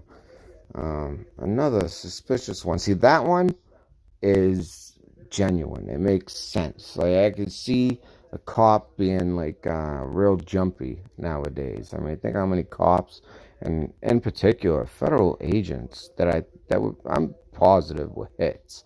The way they were carried out in execution style, with a van waiting, they were hits pulled out during the chaos on two federal officers that both happen to be black guys. Coincidentally, I'm assuming, or maybe not coincidentally. Obviously, your black, federal agents are, they're going to blend in better if they're trying to be down there with the crowd. But that's not what they were doing. One of them might have been, but the other one was just guarding somewhere. He was the one that was like truly a hit, the way it was carried out. But let me get Trump up. He's live right now. Fox 10 has anytime he talks live. That Fox 10 out of Arizona, they're great. So we've had 27,000, 28,000, 25,000 Mexican soldiers are on our border, making sure people aren't coming across. I want to also say that we've made a lot of progress with Guatemala, El Salvador, and Honduras. And now when somebody comes over, whether it's MS-13 or anybody else, we bring them back and they take them gladly. In the previous administration, they didn't take them at all. They wouldn't take them. They said, you keep them. I'll catch them live. Using our emergency public health authorities, we prevented a coronavirus catastrophe on the southern border, shutting down human smuggling and swiftly returning the crossers. We call them crossers. They cross now, we bring them right back. In the old days, it would take years to get them back. You wouldn't get them back. Other administrations, like the previous administration, essentially didn't bring them back. Without these public health measures, the southern border would be a global epicenter of the viral transmission. And if you look at some of the towns on the other side of the wall, as an example, in California, we have a certain area that is heavily infected on the Mexico side, and if we didn't have a border wall there, it would be really a catastrophic situation. So I just want to thank everyone, the Biden people, and he's controlled totally by the radical left, as you understand. He's not controlling it, they're controlling him. They want open borders, they want criminal sanctuaries, they want everything that doesn't work. I don't even think it works politically, frankly, at this point. People see what happened. You'll take a look at what's happening in Seattle, or take a look. Minnesota's such a great state, but you look at Minneapolis and you see what happened there until we sent in. By the way, I'm fair. I'll say this.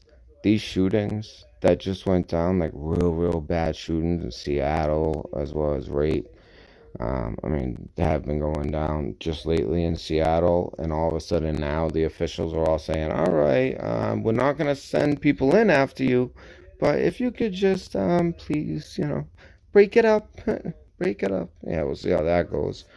But, like the shooting in Minnesota, a team of shooters en masse, like masked up, because, they don't want to get a ticket. I'm not making light of it, but let's be real. Shoot up a bunch of people. They shot up 12 people in all. They shoot up 12 people. One dies, who was definitely the obvious target, and they just shot up a bunch of people while taking out a target, in my opinion. And, You never know. Maybe that target was a part of a lot of the stuff that's been going on. An organizer, along with some of the shot. I don't think anything is impossible where those shooters weren't just some gangsters. That it was kind of orchestrated. Anytime during political season like this, someone defunds their police or a huge city with a bunch of murder and wicked bad crime. Minneapolis has very bad crime, especially since, let's be honest, this huge population of Somalis came here in the 90s. It's been getting worse and worse and worse. And they've been sending a lot of people from the Middle East to that area for the simple reason that the Somalis had such a foothold that, they're all Muslim, and it would be the best place for them to blend in. And, a lot of illegals, let's be honest, illegals from Mexico, they work. We want to get them, the illegals from El Salvador, they're gang members a lot of times. MS-13, that's true. I know that MS-13 has been around. When I was young and stupid, we used to run into them in East Boston. And they actually try to make their way into Somerville, raped a girl in a wheelchair, and they let the Haitian gang run them out. The police looked the other way. And they basically got pushed into this one little area of East Boston, Maverick Station. They were a little bit in Revere, but kind of got pushed out of there too. Anyways, what I'm saying is, that's typical coming out of El Salvador, like he says, they don't send the best. But then as far as the country of, any Middle Eastern country, when they're illegal, well, now you're worried about, Islamist terrorists, Muslim Brotherhood type. Okay. So what I'm saying is, it might have been, we still have a CIA. We still, CIA that's controlled by the, in a way, to a point. By us. Trump does have the true power. The right does have the real power from Supreme Court to Senate. The only thing they don't have is the House. But as we found out, the House can make a lot of problems. Because they have so many duties. Okay, so let's continue here. We are also closing loopholes that have. Oh man, see, I didn't even want to miss. It's really important.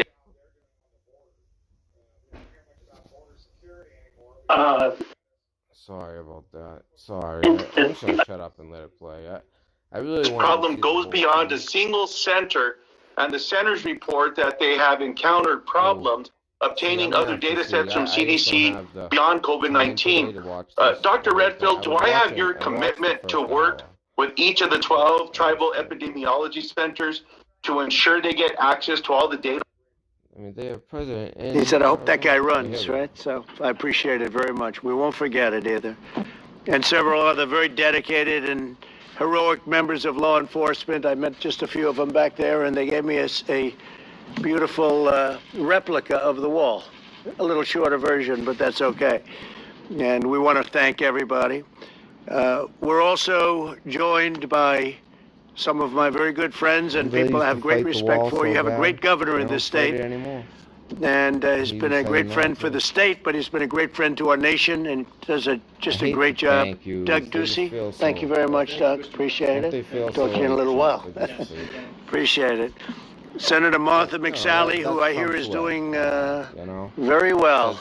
We need you in Washington. Will you please win? Because we need you. The alternative that's running against you is not the person that we want. He's got things that we don't want. So we want you to win this race. It's very important, and we. So let me. There must be a couple of messages. Let me know. So let me just play at least that part of Trump for you. All right. So there we are. Still people here. All right, just while there's still people here, let me at least just play Trump since he's live.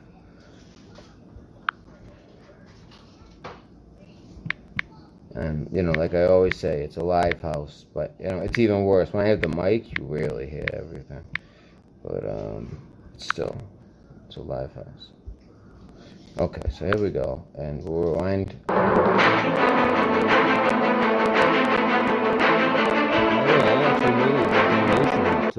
Get all that in, so that would be somewhere over 700 miles. That's already under. It's obviously BS, but it's like we put 100 patriots, and just in case. Can tell you that anybody at this table can tell you that it's never even been close. The numbers now, including not only the wall has helped a lot. Where we have that 200 miles, 212, and now 220. It's really essentially almost, I guess, 99.6 or something like that. Maybe somebody can get an extraordinarily long ladder, but once you get up there, it gets very high. And it's just about unclimbable. So it's really great. That's made a big difference, but we have other things that we've done. During the past 2 months, we've seen the lowest number of illegal border crossings in many years. Illegal immigration is down 84% from this time last year. Illegal crossings from Central America are down 97%. Now, the news, I won't say fake news, I want to be nice today. So the news will say 97%, Doug, that's not very good, but 97%, I would say sounds pretty good. You sure it's 97, right? 90, that's a pretty good number you're doing. 97% down. Nearly 450,000 pounds of drugs have been seized this year, and 2,337 criminal aliens have been apprehended. We've stopped asylum fraud, ended catch and release. If you look at so many of the different crimes that come through the border, they're stopped. We've implemented groundbreaking agreements with Mexico. I want to thank the president of Mexico. He's really a great guy. I think he'll be coming into Washington pretty soon, to the White House. But they have a total of, what's the number today, would you say? Soldiers, what would you say? Over 20,000, sir. Yeah, over 20. So we've had 27,000, 28,000, 25,000 Mexican soldiers are on our border, making sure people aren't coming across. So I want to also say that we've made a lot of progress with Guatemala, El Salvador, and Honduras. And now when somebody comes over, whether it's MS-13 or anybody else, we bring them back and they take them gladly. In the previous administration, they didn't take them at all. They wouldn't take them. They said, you keep them. Using our emergency public health authorities, we prevented a coronavirus. People think, oh, in MS-13, they brought their gang crap from El Salvador. No, it's a bunch of people who immigrated to the United States from El Salvador and brought the gang culture of LA back to El Salvador. That became the way of the land. It literally took over local villages and towns, and the MS-13 grew into this brutal gang from the 90s on. So it was actually from LA where it started, believe it or not. Not that many people know that. I just happen to know that.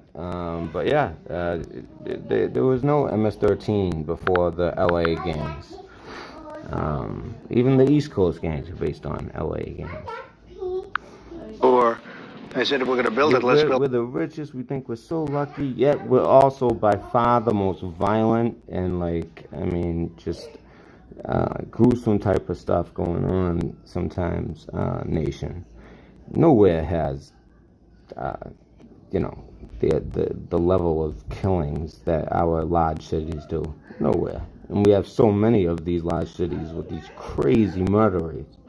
I mean, just Chicago alone. It's worse than, I mean, I'd be hard-pressed to pick a country. Other than Mexico. Mexico would be one that would, you know, take the cake as far as what goes on, especially when there's any question. Arizonans have heard empty talk about the border. And this is the first administration that...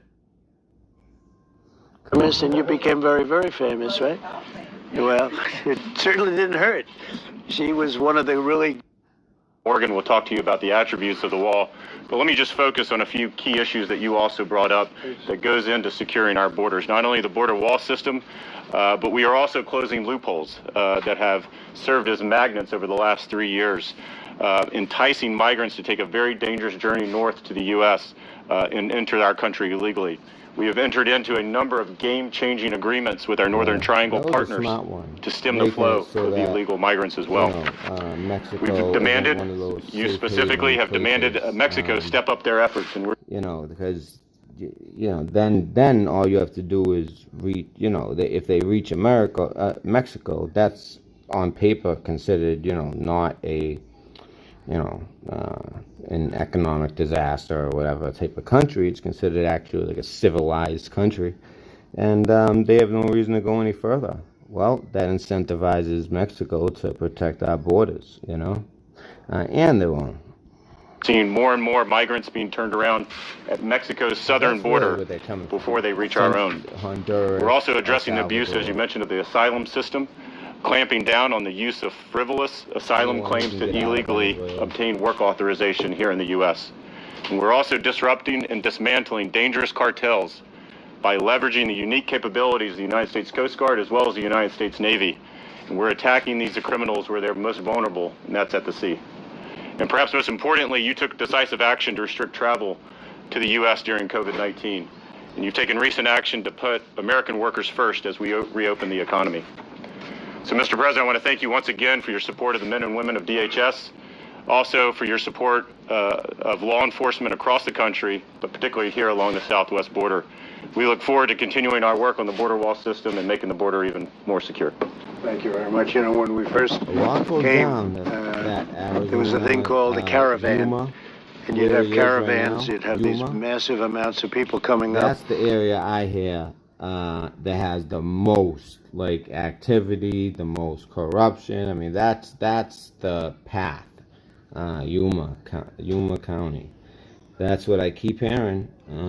That then, they're coming in this Tucson or this one. And then, there's other ways. There's San Diego, through Cali, but it's Yuma County has always been known for the border stuff. And they'd be coming from sometimes Honduras or Guatemala, El Salvador, other countries. They come through those countries sometimes, but thousands and thousands of people. I guess the largest one we saw was maybe 15,000. That's a lot of people. Yeah, very dangerous for those people, too. Things that happened on that journey up were brutal. And it was a long journey, but we don't have that anymore because they know they can't get through. And when they know they can't get through, they don't want to go through that. So, we've told other countries you can't do that. You can't have caravans, and they listen to us. So it was it's a big difference right now, tremendous difference. Don't take Mark, please. Yes, sir. So a couple things. First, I want to echo what the Secretary said, sir. I want to say, as Commissioner of CBP, thank you. Thank you from early on. You listened, where others before you had not. I think Brandon Judd could testify to that early on, right? Brandon, he was engaging you, and you engaged the experts who are on the front lines every day, risking their lives for this country, and you asked them. Human trafficking crap. You know what's one thing that you love? A non-stop stream of people who are coming right into your arms, looking for a better life and the American dream, and we all dream. We all want to get to the best spot we can. Well, for them, it's get to America, and that's all it was. And along the way, you become, when you get here, you become a victim of many things. As a child, as a woman, there's a lot of bad that can happen to you. And when these certain people order 40,000 hot dogs, where do you think they're going through? They're filtering them through these places that are supposed to help people that come to this country and are illegal. Amanda and I, in the beginning, at one point, in between moving, because the place got condemned, so it wasn't on us, and out of nowhere we had to find a place. So in that meantime, we went to this family shelter for a month, and it was just illegal immigrants and us, and there was one other American family, but they're all illegal immigrants. You could see how it's predictable that their kids are going to get taken away. They don't know anybody, or they're going to get involved into the crap on their own. And it's just a sad situation. Really stepped up and addressed the very specific concern we had. Now, if you fast forwarded that situation to today, and those families were coming through with COVID, that would be one run by Keith Raniere. And has not been delivered before.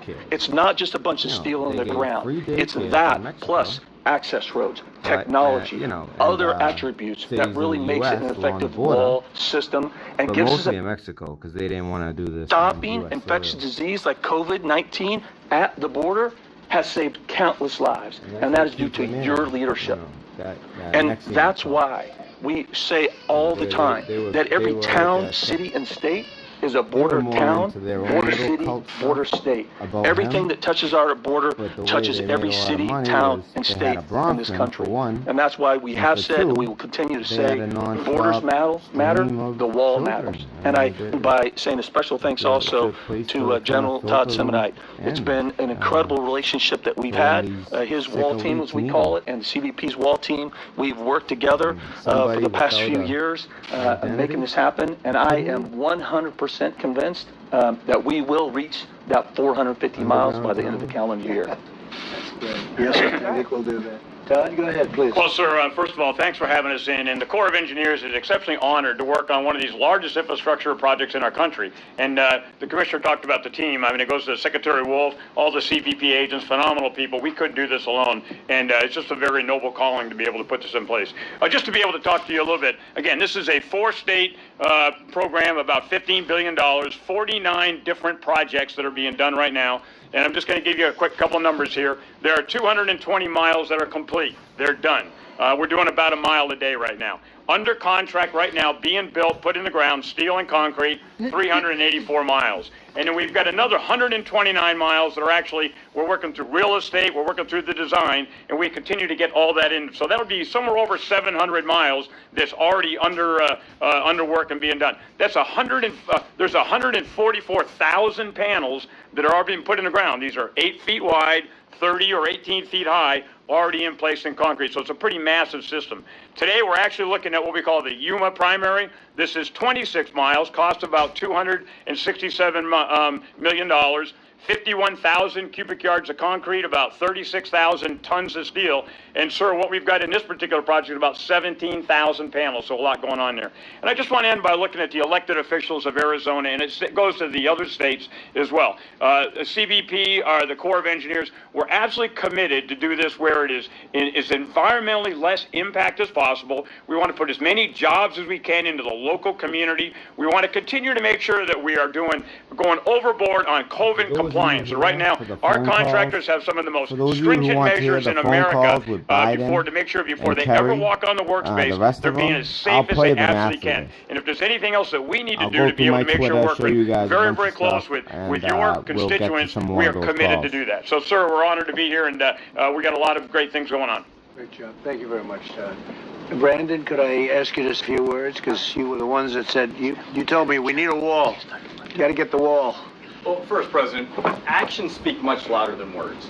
You are the only president in my 23-year career that has actually come down to the border multiple times to look at and assess what actually needs to be done. Your agents, I normally call them my agents, but they are your agents. Your agents appreciate the fact that you've gone above and beyond more than any other president in the history of my career. Your agents want two things. They want border security, which is security for the entire United States. And they want economic security for their family, for their friends, and for their loved ones. You built the strongest economy in my lifetime. We trust that you're going to continue to build that economy. Pandemic hit. Nobody saw it coming. Nobody could have predicted it. You will build that economy, and we trust that you will build that economy. You've done more to secure the border. We are at historic lows, and you've done it twice, not just once. None of your predecessors were able to do that. You've talked with the men and women of the Border Patrol. You've invited me to the Oval Office on multiple occasions to consult with what the boots on the ground want. They have consistently told you walls in strategic locations work. It allows us to dictate where traffic goes. It allows us to be a lot more effective. You not your predecessors, have done that. You built the economy. You have provided border security, and you continue to do it, and we continue to look forward to work with you. Thank you. Thank you, Brandon, very much. It was very interesting because Brandon was telling me right at the beginning we need the wall and what kind of wall we need, and you have to have a vision through the wall. If you don't have the vision through, and then we met and you all agreed, but we met with your people. We had various design competitions for, I said, if we're going to build it, let's build it right. And we had design competitions, the wall that was hardest to get over, the wall that was impossible to climb, or certainly very, very hard, and this was the hardest. And we built the top of the line, but you were really great help. Thank you, Brendan, very much. So a man that's been so much, just done a great job for the area, and is so into security of this state, of this great state of Arizona. And I just think he's really a fantastic guy, the governor. Could you say a few words, please, Dan? Sure, please. Welcome back to Arizona, Mr. President. It's good to have you here. And I want to say to be down on the border, for years, Arizonans have heard empty talk about the border. And this is the first administration that has taken action. So I want to say how grateful I am for the partnership with Homeland Security, how your border patrol, your customs and border protection, and ICE have all been helpful. The Army Corps of Engineers, not only what they're doing on the wall, but what they're doing for potential surge capacity around COVID-19, I think shows the best of what's possible when there's a partnership between the federal government and the state government. And it's been your leadership that has allowed there to be real action. And in 2014, when I was first elected, there were large areas of Arizona's border that were wide open and unprotected. And on this 220-mile stretch, now there is border security, which is national security. And that will stop drug cartels, human traffickers, and child sex traffickers. And your top folks have partnered with the Border Strike Force in Arizona, and as a result, we've kept dangerous drugs and this poison out of our schools and neighborhoods, as well as protecting people who are not being trafficked over the border. So I'm grateful, and I know there's more to do because the border's longer than 220 miles, and I look forward to working with you in the coming years to complete the job. All right, everyone, we're wrapping up on Fox 10 Extra, but please join us on YouTube. We're on coronavirusnow.com, so you can continue to listen in. We will continue to dire straits in this. I was going to say. It's simple math. An Arizona the wall prevents people from coming. Would cover that prevents the number of exposures we can have to COVID. So from local perspective, that helps our community. But the men and women of PHS that live here, there are residents, there are friends, there are family members, and it's very personal and very poignant fact for us to have those kind of protections in place. So thank you very much. You have to see San Diego. So on the other side of San Diego is a tremendously big problem with COVID and other things. And they wanted that wall so badly. You know, you don't hear this about California. They wanted that wall. They were calling. Everybody was calling. I wouldn't embarrass them by saying who called. But people that didn't want the wall outside wanted the wall. And I built the wall, and it worked 100%. You know what I'm talking about. And then I see one of the politicians 2 weeks later. They should take down the wall. By the way, it works so well. But he was saying they should have taken down the wall. But now they don't even say that because now it stopped COVID. It stopped everything. It stopped the whole deal. You got it, and you see the experience. And we're going to take a good look at a big chunk that we have right in your backyard right here, and I know it's made a big difference for you, man. That's great. You've done a fantastic job. Thank you very much. Chief, would you like to say something? Yes, sir. Welcome, Mr. President, to Yuma. And I really first want to thank you very much for your support of law enforcement, local and federal. It's much needed right now, and it's appreciated. I can tell you I worked on the road back in the early 2000s, and I understand firsthand the calls for service related to undocumented immigrants and how high those calls for service were. And then after the border enhancement security measures were put into place, I can tell you that we saw a marked decline in many of those calls, those crimes associated with undocumented immigrants, such as load vehicles coming across with drugs and humans, human trafficking, is stolen vehicles and other crimes related. So it's very much appreciated, and it has helped with the security in Yuma County. One thing I want you to take away is that Yuma County is a very unique community in that all of the law enforcement work very collaboratively together from our federal, state, and local partners. So I hope you get that takeaway when you leave here. Thank you very much. Appreciate it. I look forward to seeing it. Please. Mr. President, as your principal drug advisor, we first told you about China and fentanyl coming in from over there. You took decisive action and you held China accountable. We explained about South America and drugs coming up through the Caribbean, and you had Secretary Esper do a surge out at sea to prevent the boats from bringing the drugs into our country. And as we're talking about today, when we talked about the southwest border, you already knew it, but you knew to take action, and you did it. And you are now taking tough stance here at the southwest border. We talked about treatment. We talked about the need to make sure that people get help. You committed more funds than any other president in history. You also talked about the importance of preventing kids from going down this path on prevention. You committed more funds than any other president in history. And you did everything with one purpose in mind, and that is to save more American lives. And you have done it. For 30 years, drug deaths were going up. Last year, prior to COVID, first time in 3 decades, the number of Americans dying from a drug overdose went down. And that's because of all the action you have taken on treatment, prevention, and stopping drugs from coming into our country and killing our children. It's been a great honor to be able to work for you in this capacity and see your passion for saving American lives. Drug availability in this country. Thank you. I just want to see Trump talk. It's very much appreciated, and it has helped. He's been doing a lot of confirmations lately.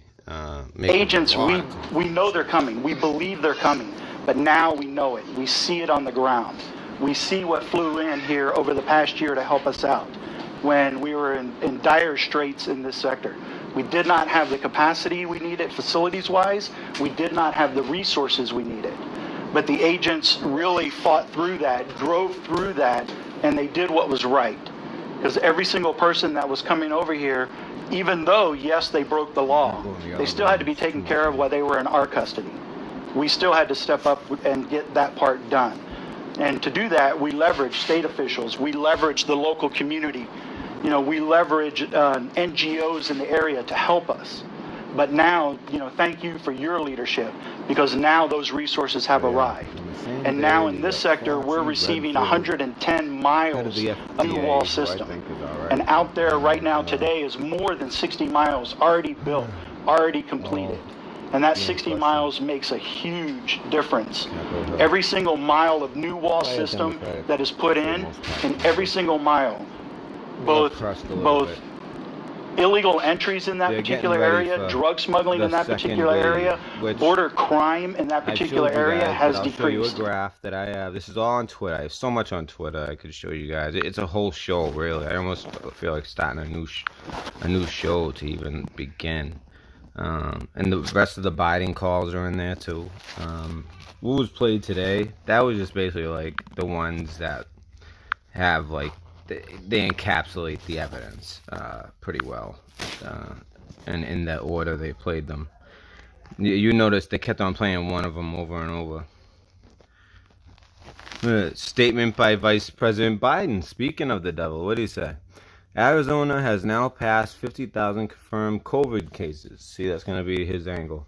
That's all it's going to be. 50,000 COVID. So I'll show you guys the graph, but it's common sense. The more you test, the more, you know, I bet you they tested me while I was there. They also injected some drug in me. I don't even know what it was. It was supposed to be for pain.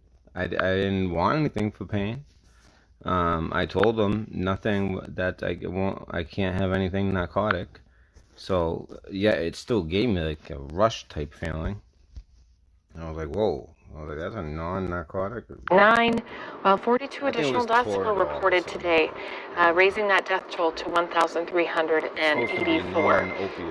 Now, Arizona has emerged as a COVID-19 hotspot since Republican. That's where they're going now. All right, so that's basically it with that. So I'm gonna start a whole new show because when I go through my Twitter, guys, there's gonna be so much. I almost like don't even want to name it because we're just gonna come across so much interesting stuff. But I just feel like, for instance, the last show, so much great information, but it's scattered. Some of the best, most interesting stuff we did live together. You know, on the Q stuff. You know, decoding that stuff live. You know, we got the countdown. It was a countdown. If you could do it by hours, it would work out to exactly, you know, the first hour of the 21st. You know, nothing major happened, but I'm telling you, behind the scenes in those places where they weren't doing the marches, I wanted to go to Salem. You know, I read about it. They had a little party there, you know.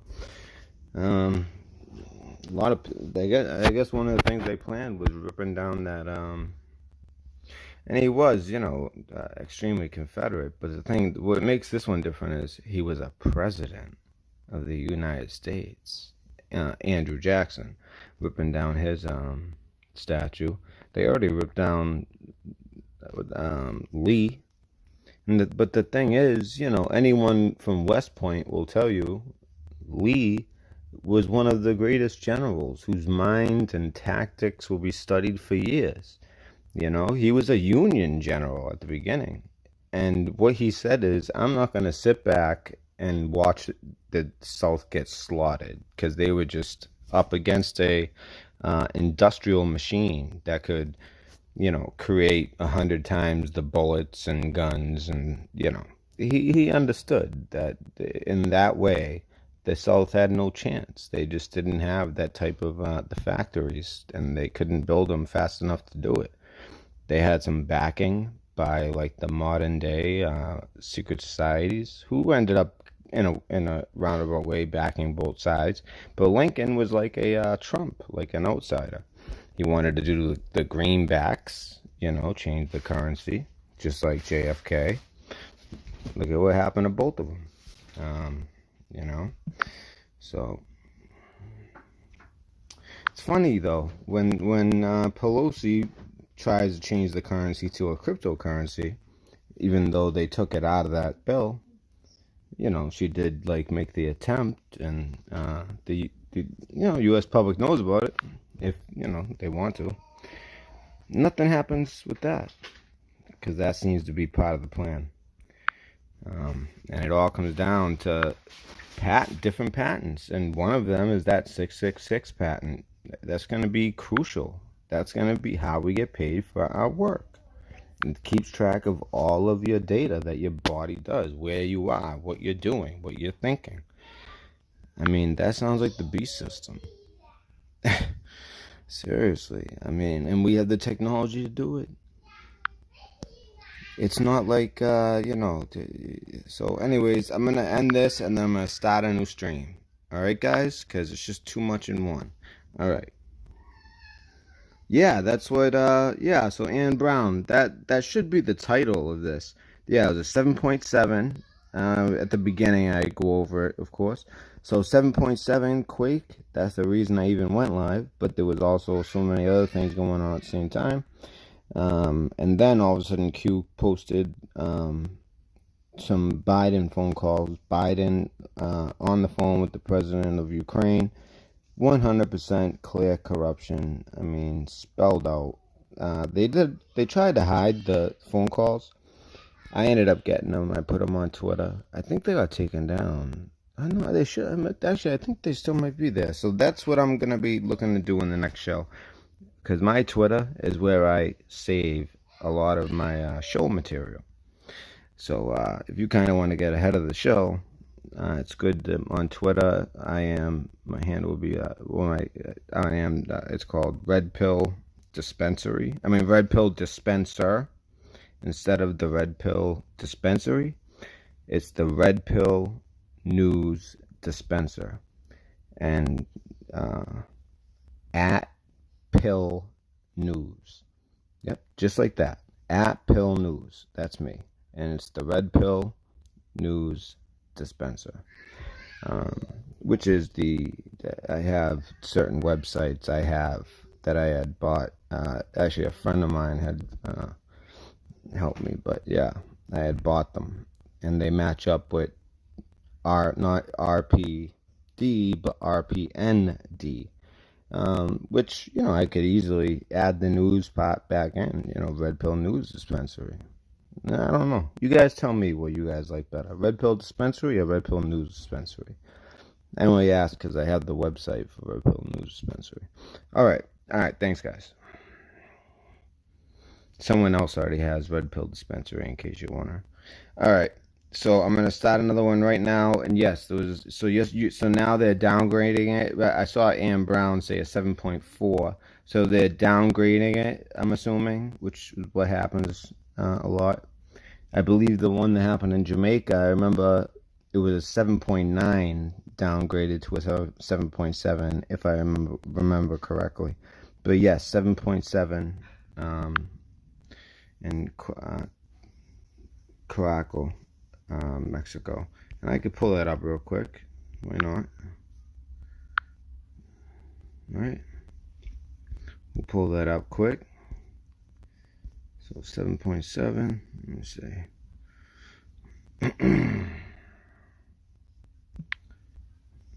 And we'll see. You know what? I don't want to put 7.7 because I want to see if they changed it.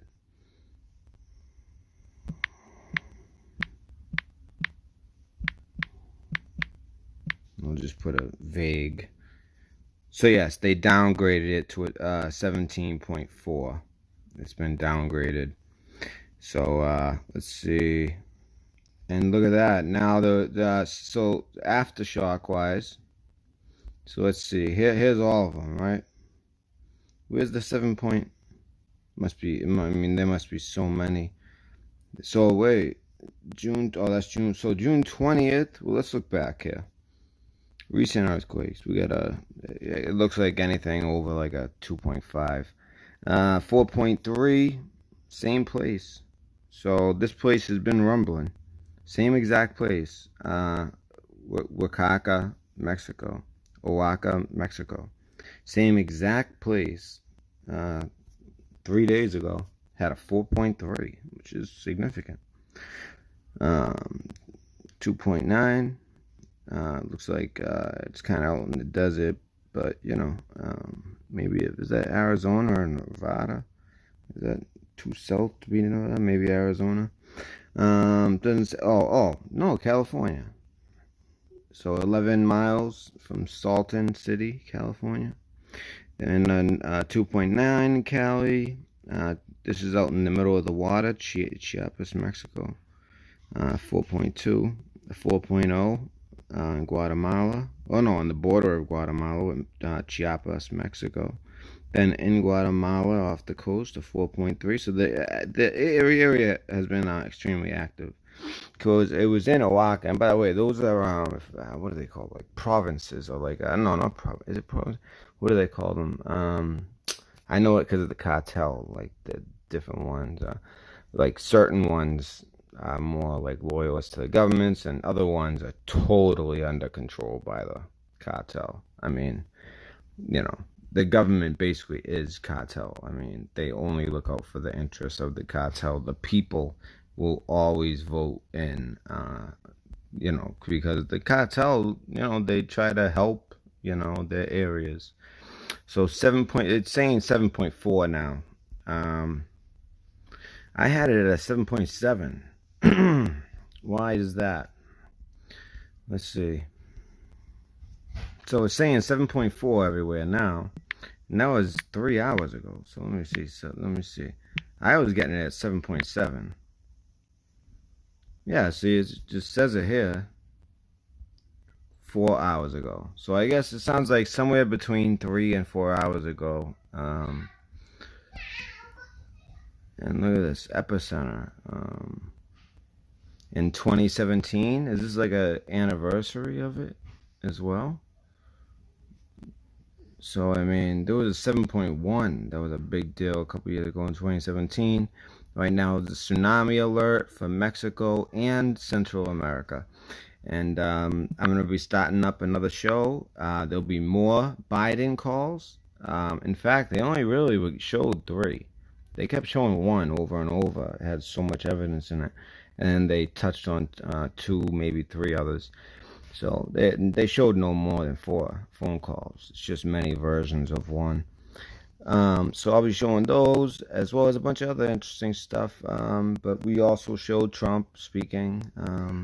You know, I didn't really see too many little symbols or signs. You know, just the whole plus business. He's going out of his way. It's very weird that Arizona, this Fox 10 covers everything Trump.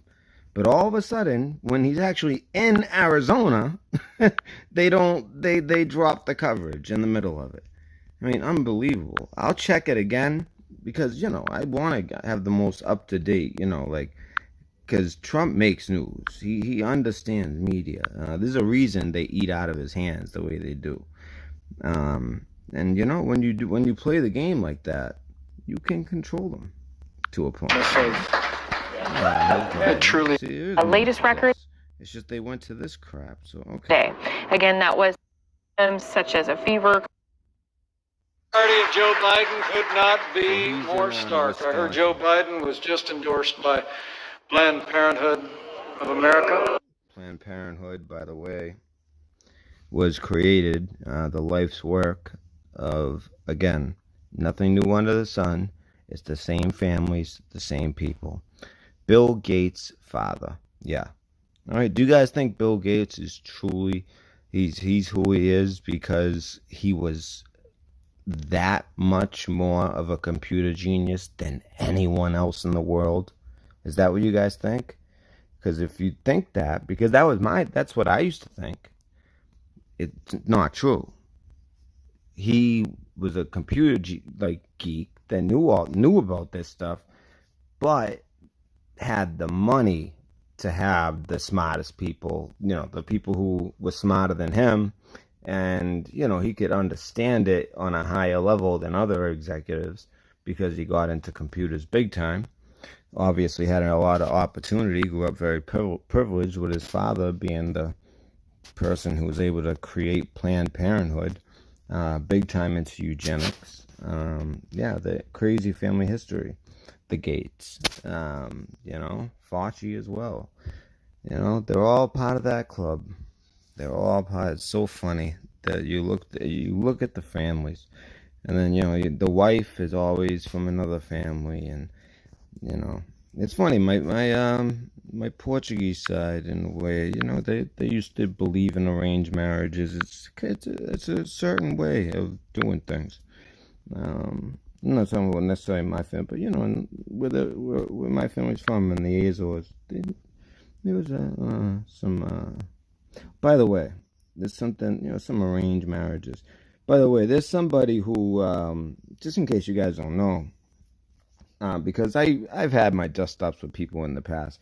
One person that I had a dust up with that I wish I never didn't, because I was really just looking out for a veteran that I felt was a victim, when in fact this person had the teeth, the bite, and was, you know, instigating more so.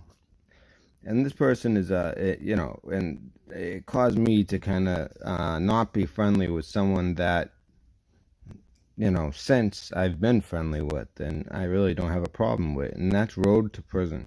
So I'm gonna show you guys a video he made. Give him a shout out. Check out his channel. Give him a sub. Let him know Red Pill sent you. Check this out. Go to your little Google Moisture and type in. This is his name. You know, it sounds bad. He doesn't look the part as much, but he still, you know, you can almost look the part when the beard's long, but Road to Prison, you know. But really, he got screwed by the judicial system. I've been screwed by the judicial system, so I 100% believe what he talks about when he says being screwed in the past, even in the recent past, by the judicial system. I mean, I trust me, I could tell you stories. You know, they put you in situations where it's like, hey, you're not guilty of it, but guess what?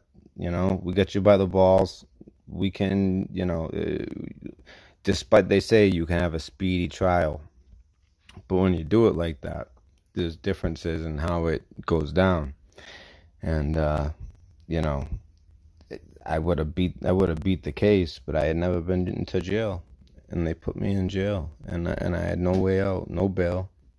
Well, there was bail, but no bail that I could reach. And then there was no bail, actually. I think I couldn't even pay, on one of the cases I couldn't, because I violated the terms of the previous bail just by being near this person. And they hold you automatically, because some guy that was famous, his son, who was also famous, cut some woman's head off. So because of him, they got really strict and put in some new laws that screwed me. I ended up in jail, something that I didn't do. 760. Sit there and wait. And he said, listen, I can get you out right now. Now, at this point, I had been in there like 50 days, almost 60 days. I had to stay for at least 120 days by this new law, because this guy did this crazy thing. The victim is telling the truth at this point. They're like, oh my God, you know, I just wanted him to get, you know, they were trying to get me to leave. They were like, I don't want him in the house. And so, but the thing is, they used some bad wording. They made up just enough, because they had tried in the past and weren't able to get me out of the house. And I was in the middle of trying to get out of there. But, you know, they were drinkers and unpredictable. So I left. They invite me back for New Year's, you know, to come and hang out, because we're family. And then calls the cops on me again. But at that point, I'm violating, because I'm back at the residence, whether I'm invited or not, on New Year's. All of a sudden, 120 days in jail. I was on day 50. I was like, just give me the plea deal. I'm not going to sit here, and then I would have to sit there another 3 months for the whole trial. And it's like stupid stuff. It's not even assault and battery. It's just assault. It's like a word I said, you know, certain things that I said, words only. But, you know, enough that it was very, what I said was wrong, but it was also made up. But like the part that made it criminal was made up. It's freaking crazy. They pretended I was taking the phone out of their hand. I'm literally sitting in a chair looking at them, shaking my head like, and they're like, "Yo, he's trying to take the phone right now." Obstruction of justice, they add that in. Intimidating a witness, they add that in. All because I'm sitting and I'm looking at them from across the room while they're doing these theatrics. And then they hung up and looked at me and said, "That'll get you out." Well, what it got me was in jail and a bunch of stupid charges that I literally, like I said, made up and fake. And that's actually the truth. That's what I have on my record. It's bullshit, but it's what really screwed me at a young age. I had only been out of the military not too long. My dad just died. So, you know, we were a mess because my dad just died, but it screwed me. Saying those few words, saying that, you know, just by how they did it, you know, that adds all these extra charges. And then, of course, when they got there, I told them, I said, if you actually just did that and you're not faking, I thought that they were faking it. I said, if they actually get here, there's going to be a fight. So they got there. I explained to them the truth. I said, I just sat here and I repeated it word for word for word.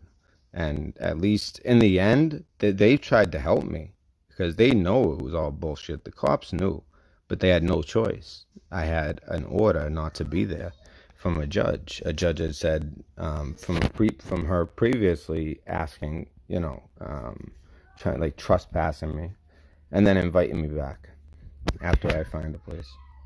It's just freaking crazy. It was just craziness after my dad died. I don't know why I shared that, but anyways, the name of his channel is Road to Prayer. He's been screwed in the judicial system as well. So I shared my story. All right.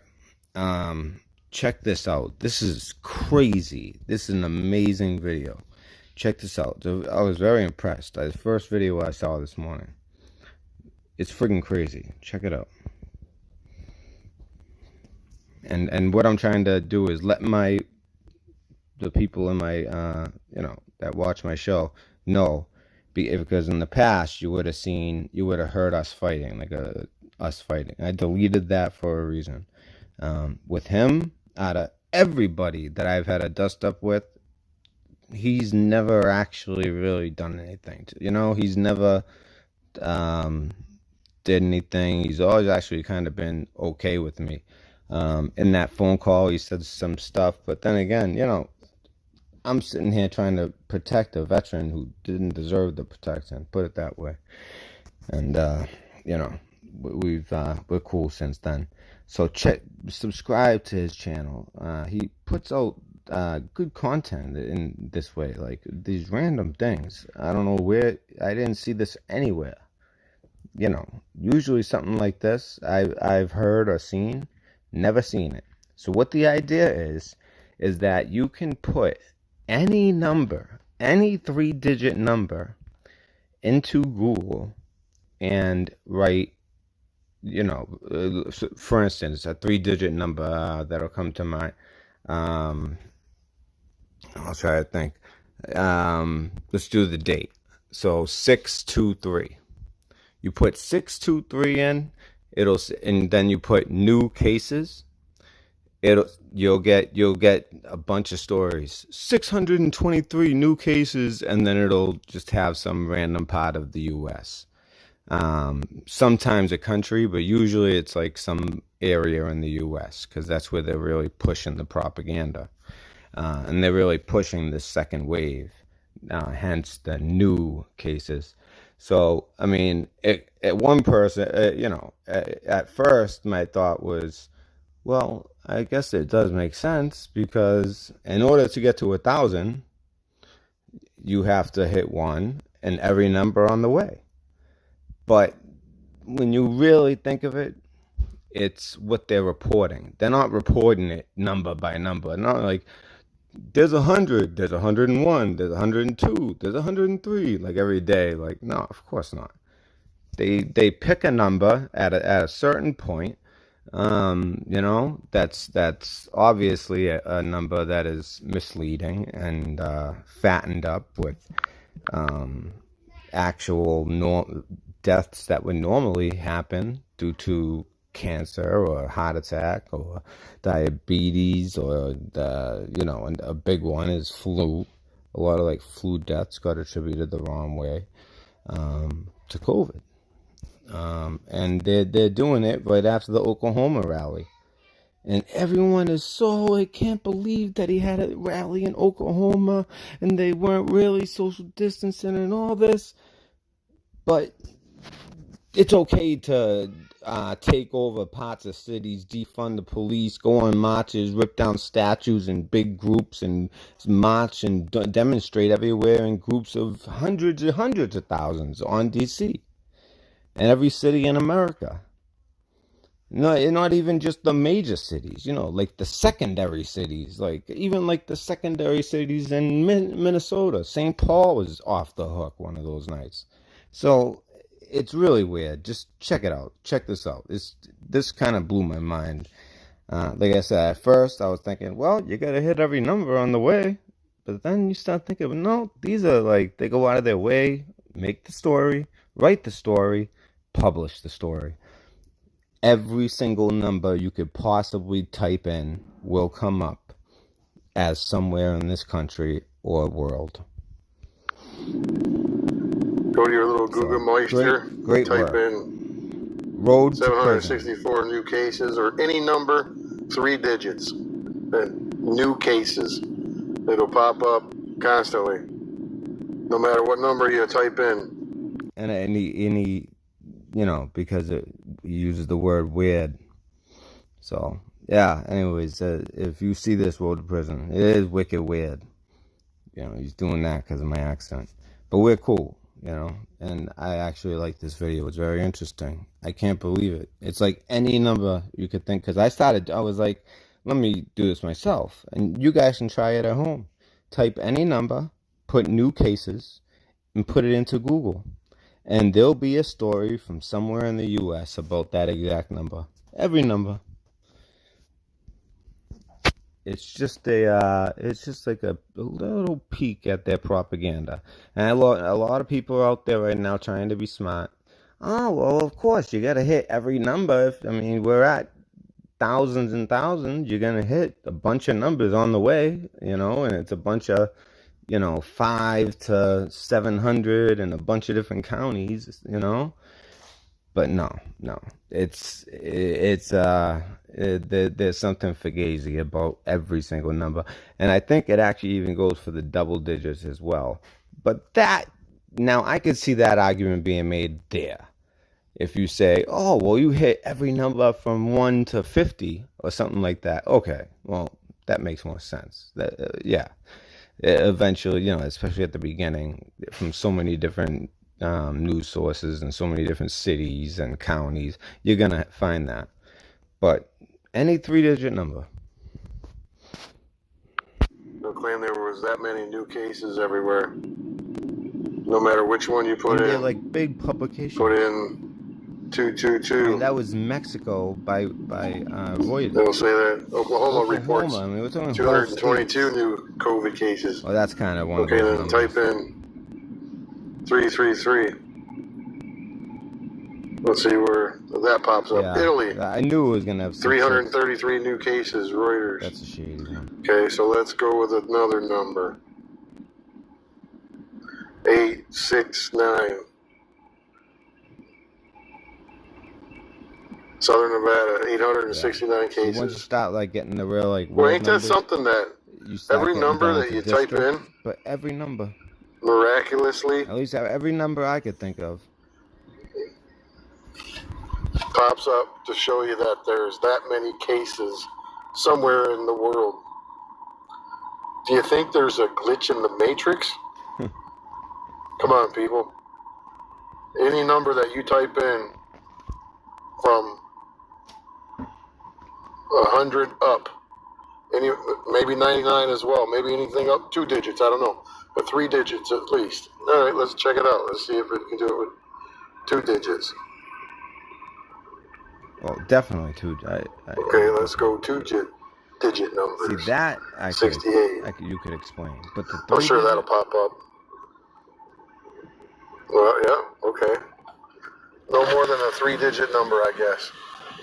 So, you find that pretty odd, pretty strange, pretty weird.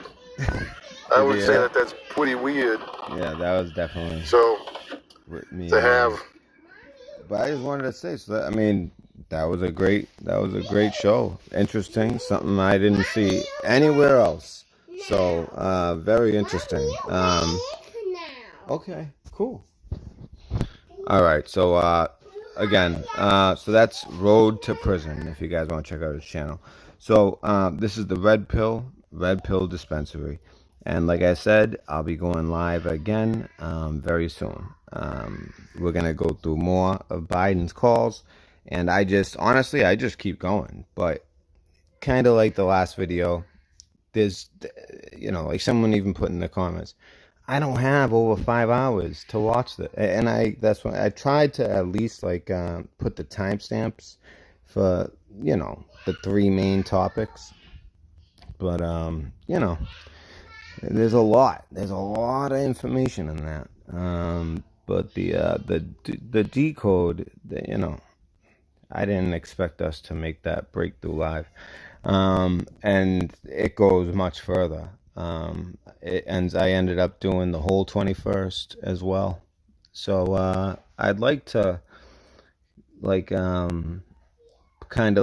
do a show later where I might have to live cover that part of the show, at least enough so you understand how I do it, how I see the patterns, how I do the math, and how I got to the results I got to.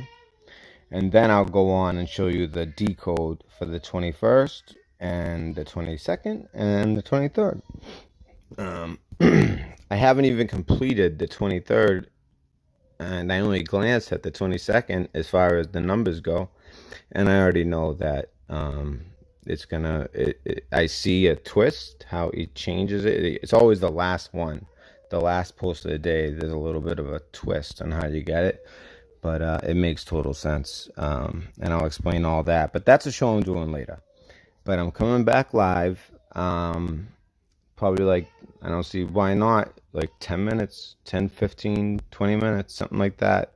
You guys should get a notification. That's why you got to make sure that that bell is rung.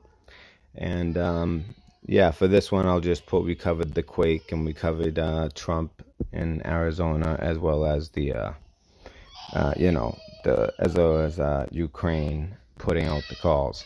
But I got a bunch of other calls, and Biden calling the president of Ukraine, as well as I got a few calls from Kerry too. Even if they did take it off my Twitter, I got it saved elsewhere, and I'll get it. So all right, red pill dispensary. We'll end on let's see. We'll end on something good here.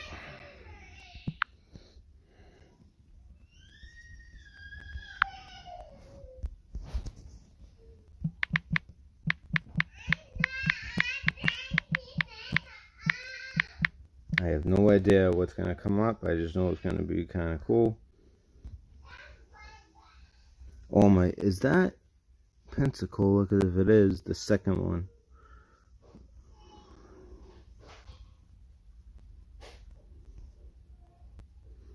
Oh man, I want to get all, I want to show you guys like all my old stuff. But I don't know if you guys care. It's just interesting. And we owe all our tomorrows to the heroes of yesterday. Our freedoms have been bought and paid by the sacrifices that they made. Honor, blood, and glory, for them these words are said. Hey, have you ever known?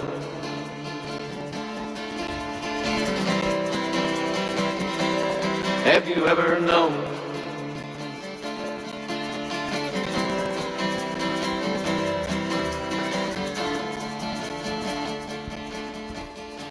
Tomorrow's war has begun. Who will defend your precious one?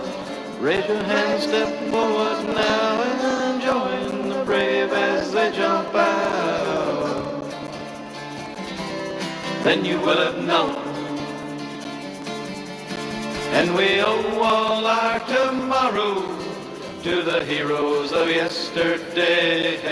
Our freedoms have been bought and paid by the sacrifices that they made. Honor, blood, and glory, for them these words are said. Hey, have you ever known?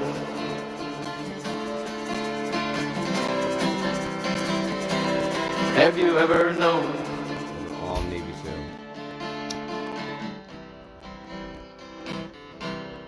Have you ever known?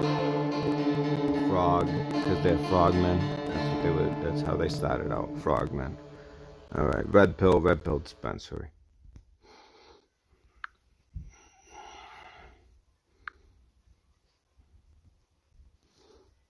Still trying to sign off. All right, I'll be back. So I don't know what you guys want. I don't know if you guys want me to start doing decodes, or just go through some more phone calls and just do the decodes later. I want to give him time to. I feel like there's going to be a lot of posts today with all this going on at the Capitol and the border. So I want to give him a chance to do some more posts, see if I can break those. All right. Red pill dispensary. So.